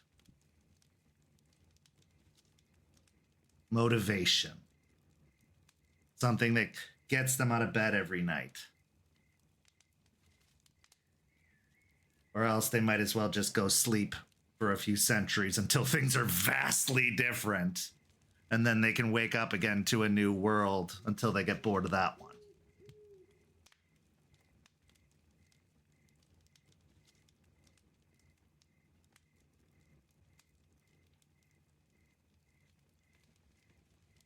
Life sounds awful. Wonder why I want to get out of it. Also, blood's not as tasty as it seems. Pennies. Seriously, pennies. I've never once thought blood and like delicacy in the same notion. So I see that. Yeah. It's an acquired taste. If it wasn't a need, I'm pretty sure none of us would choose to do it. But it's the drawback. It's the price. It's the cost of immortality, as overrated as that is.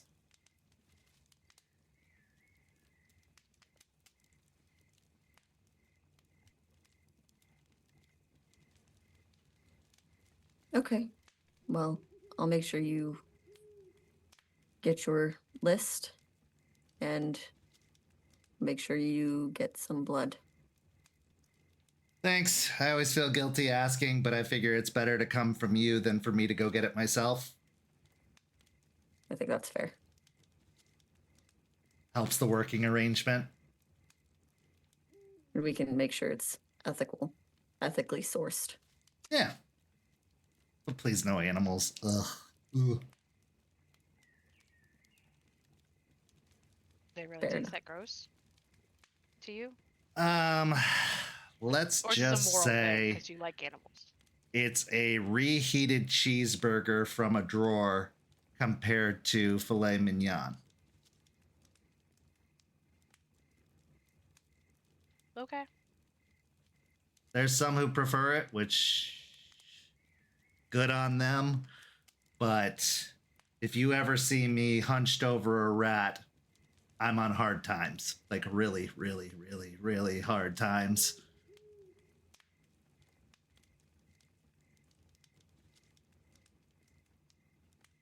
Fair enough. Yeah.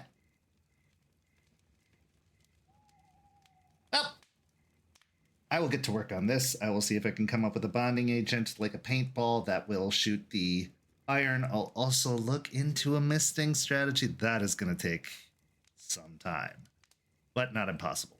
And you're going to get me the list and maybe some blood, which would be awesome. And yeah. I hope this was helpful. It was enlightening and helpful. Look That's over to like- Jester. Go ahead. I'm gonna look over to Jester to just kind of gauge her reaction to her first meet with Spud. She's holding something back, but it doesn't seem to be geared towards Spud. Oh, and just in case, I might be moving soon. This place is starting to get a little bit crowded, and it's making me a little bit twitchy. So, yeah, I might relocate by the next time we meet up. But you got my number. Sounds good. Thanks, Spud. My distinct and utter pleasure. This was entertaining. As you step out of the RV, the door shutting behind you, the two of you have a few moments on your way to the car. Or in the car. So, Not that bad. he's a bit of a pain in the ass and says the wrong thing sometimes, but sometimes you just gotta kind of look over it. I'm from fucking Florida, you hear from inside the trailer.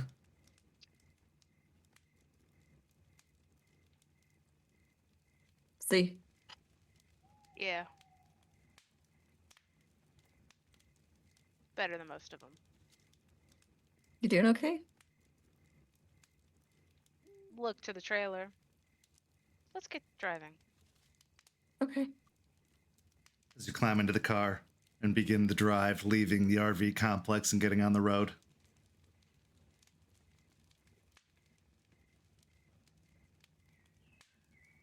Stare out the window for a moment, debating if I want to tell her. Take a deep breath. Remember when you asked about my mom and you said Bateman had, like, found out about my name and my history and had brought it up? Yeah. He did more than just bring it up. She's in a rehab in St. Pete. And he brought her there. Oh.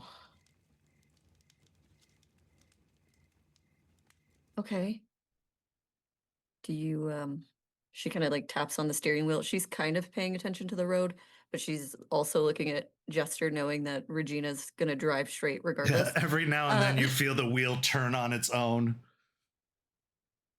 Well, I don't really know how to broach this, but do you want to find her? We've got... There's too much on our plate, Aspen. Like, way too much. And I couldn't handle her and all of it at the same time. I get that. I understand that. And obviously that decision is completely up to you, but I do I'm want to gonna- say, I'm gonna have to. Remember when I told you Star, like, gave me opportunities to help people? She's the third. So, if I even want to, like, keep doing that, which I do, will have to do that, but I can't handle it now. I can't. let me know Doesn't when you help. want to. What do you think about what's going on with Artie?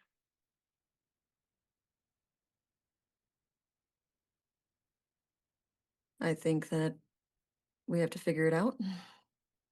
I think that it's gotten to a point where it's problematic, and I know we need to have a conversation about it, and I'm reeling on how to start that conversation and how to get it to a point where he doesn't feel attacked and he feels supported and like he's not a failure for what he's done, but he can do better.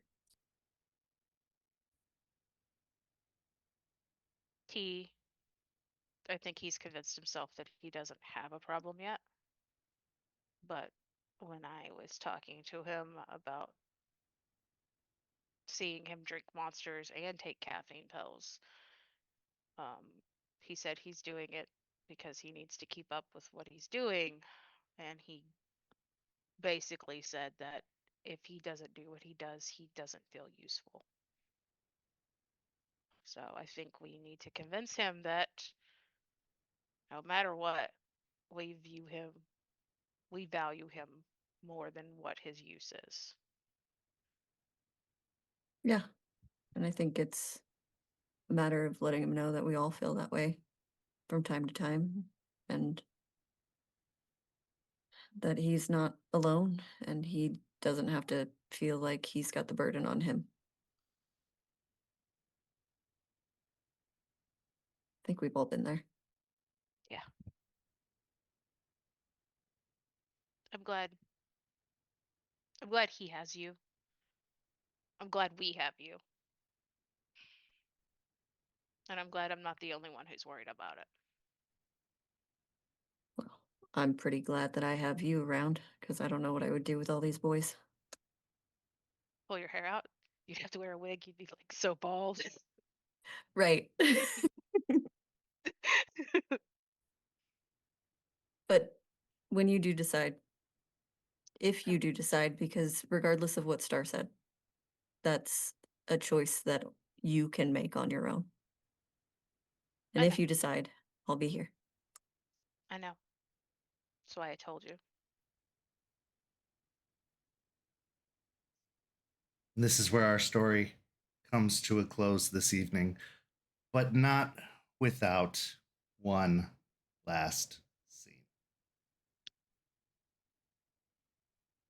Our scene takes us to a tree house high up in the trees. It's mostly just a bunch of planks and wood strung up haphazardly into the highest reaches of one of the trees of the cairn. But for all intents and purposes, one can call it a treehouse.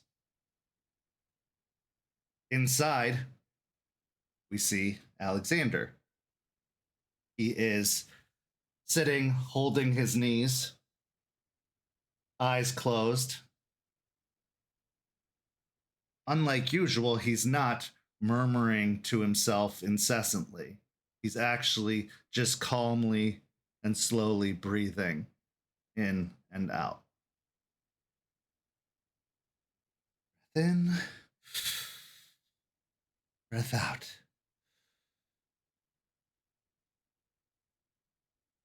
Told me can't listen to you. They told me you only want bad things. And then a voice responds, but don't bad things sometimes feel so good? No. But also yes. But no, we can't do that. It's not going to bring them back.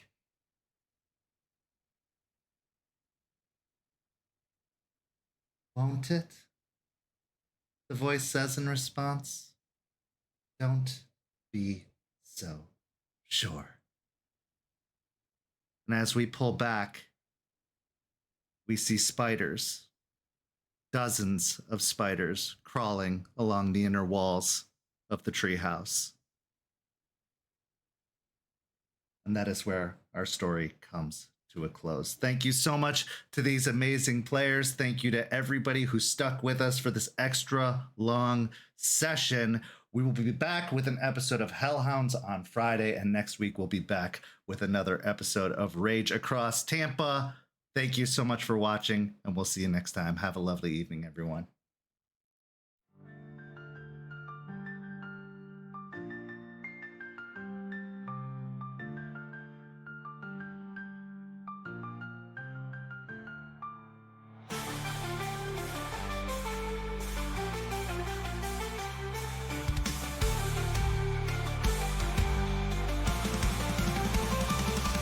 So how with the path, let the night be our guide. In battles of honor, we shall never hide.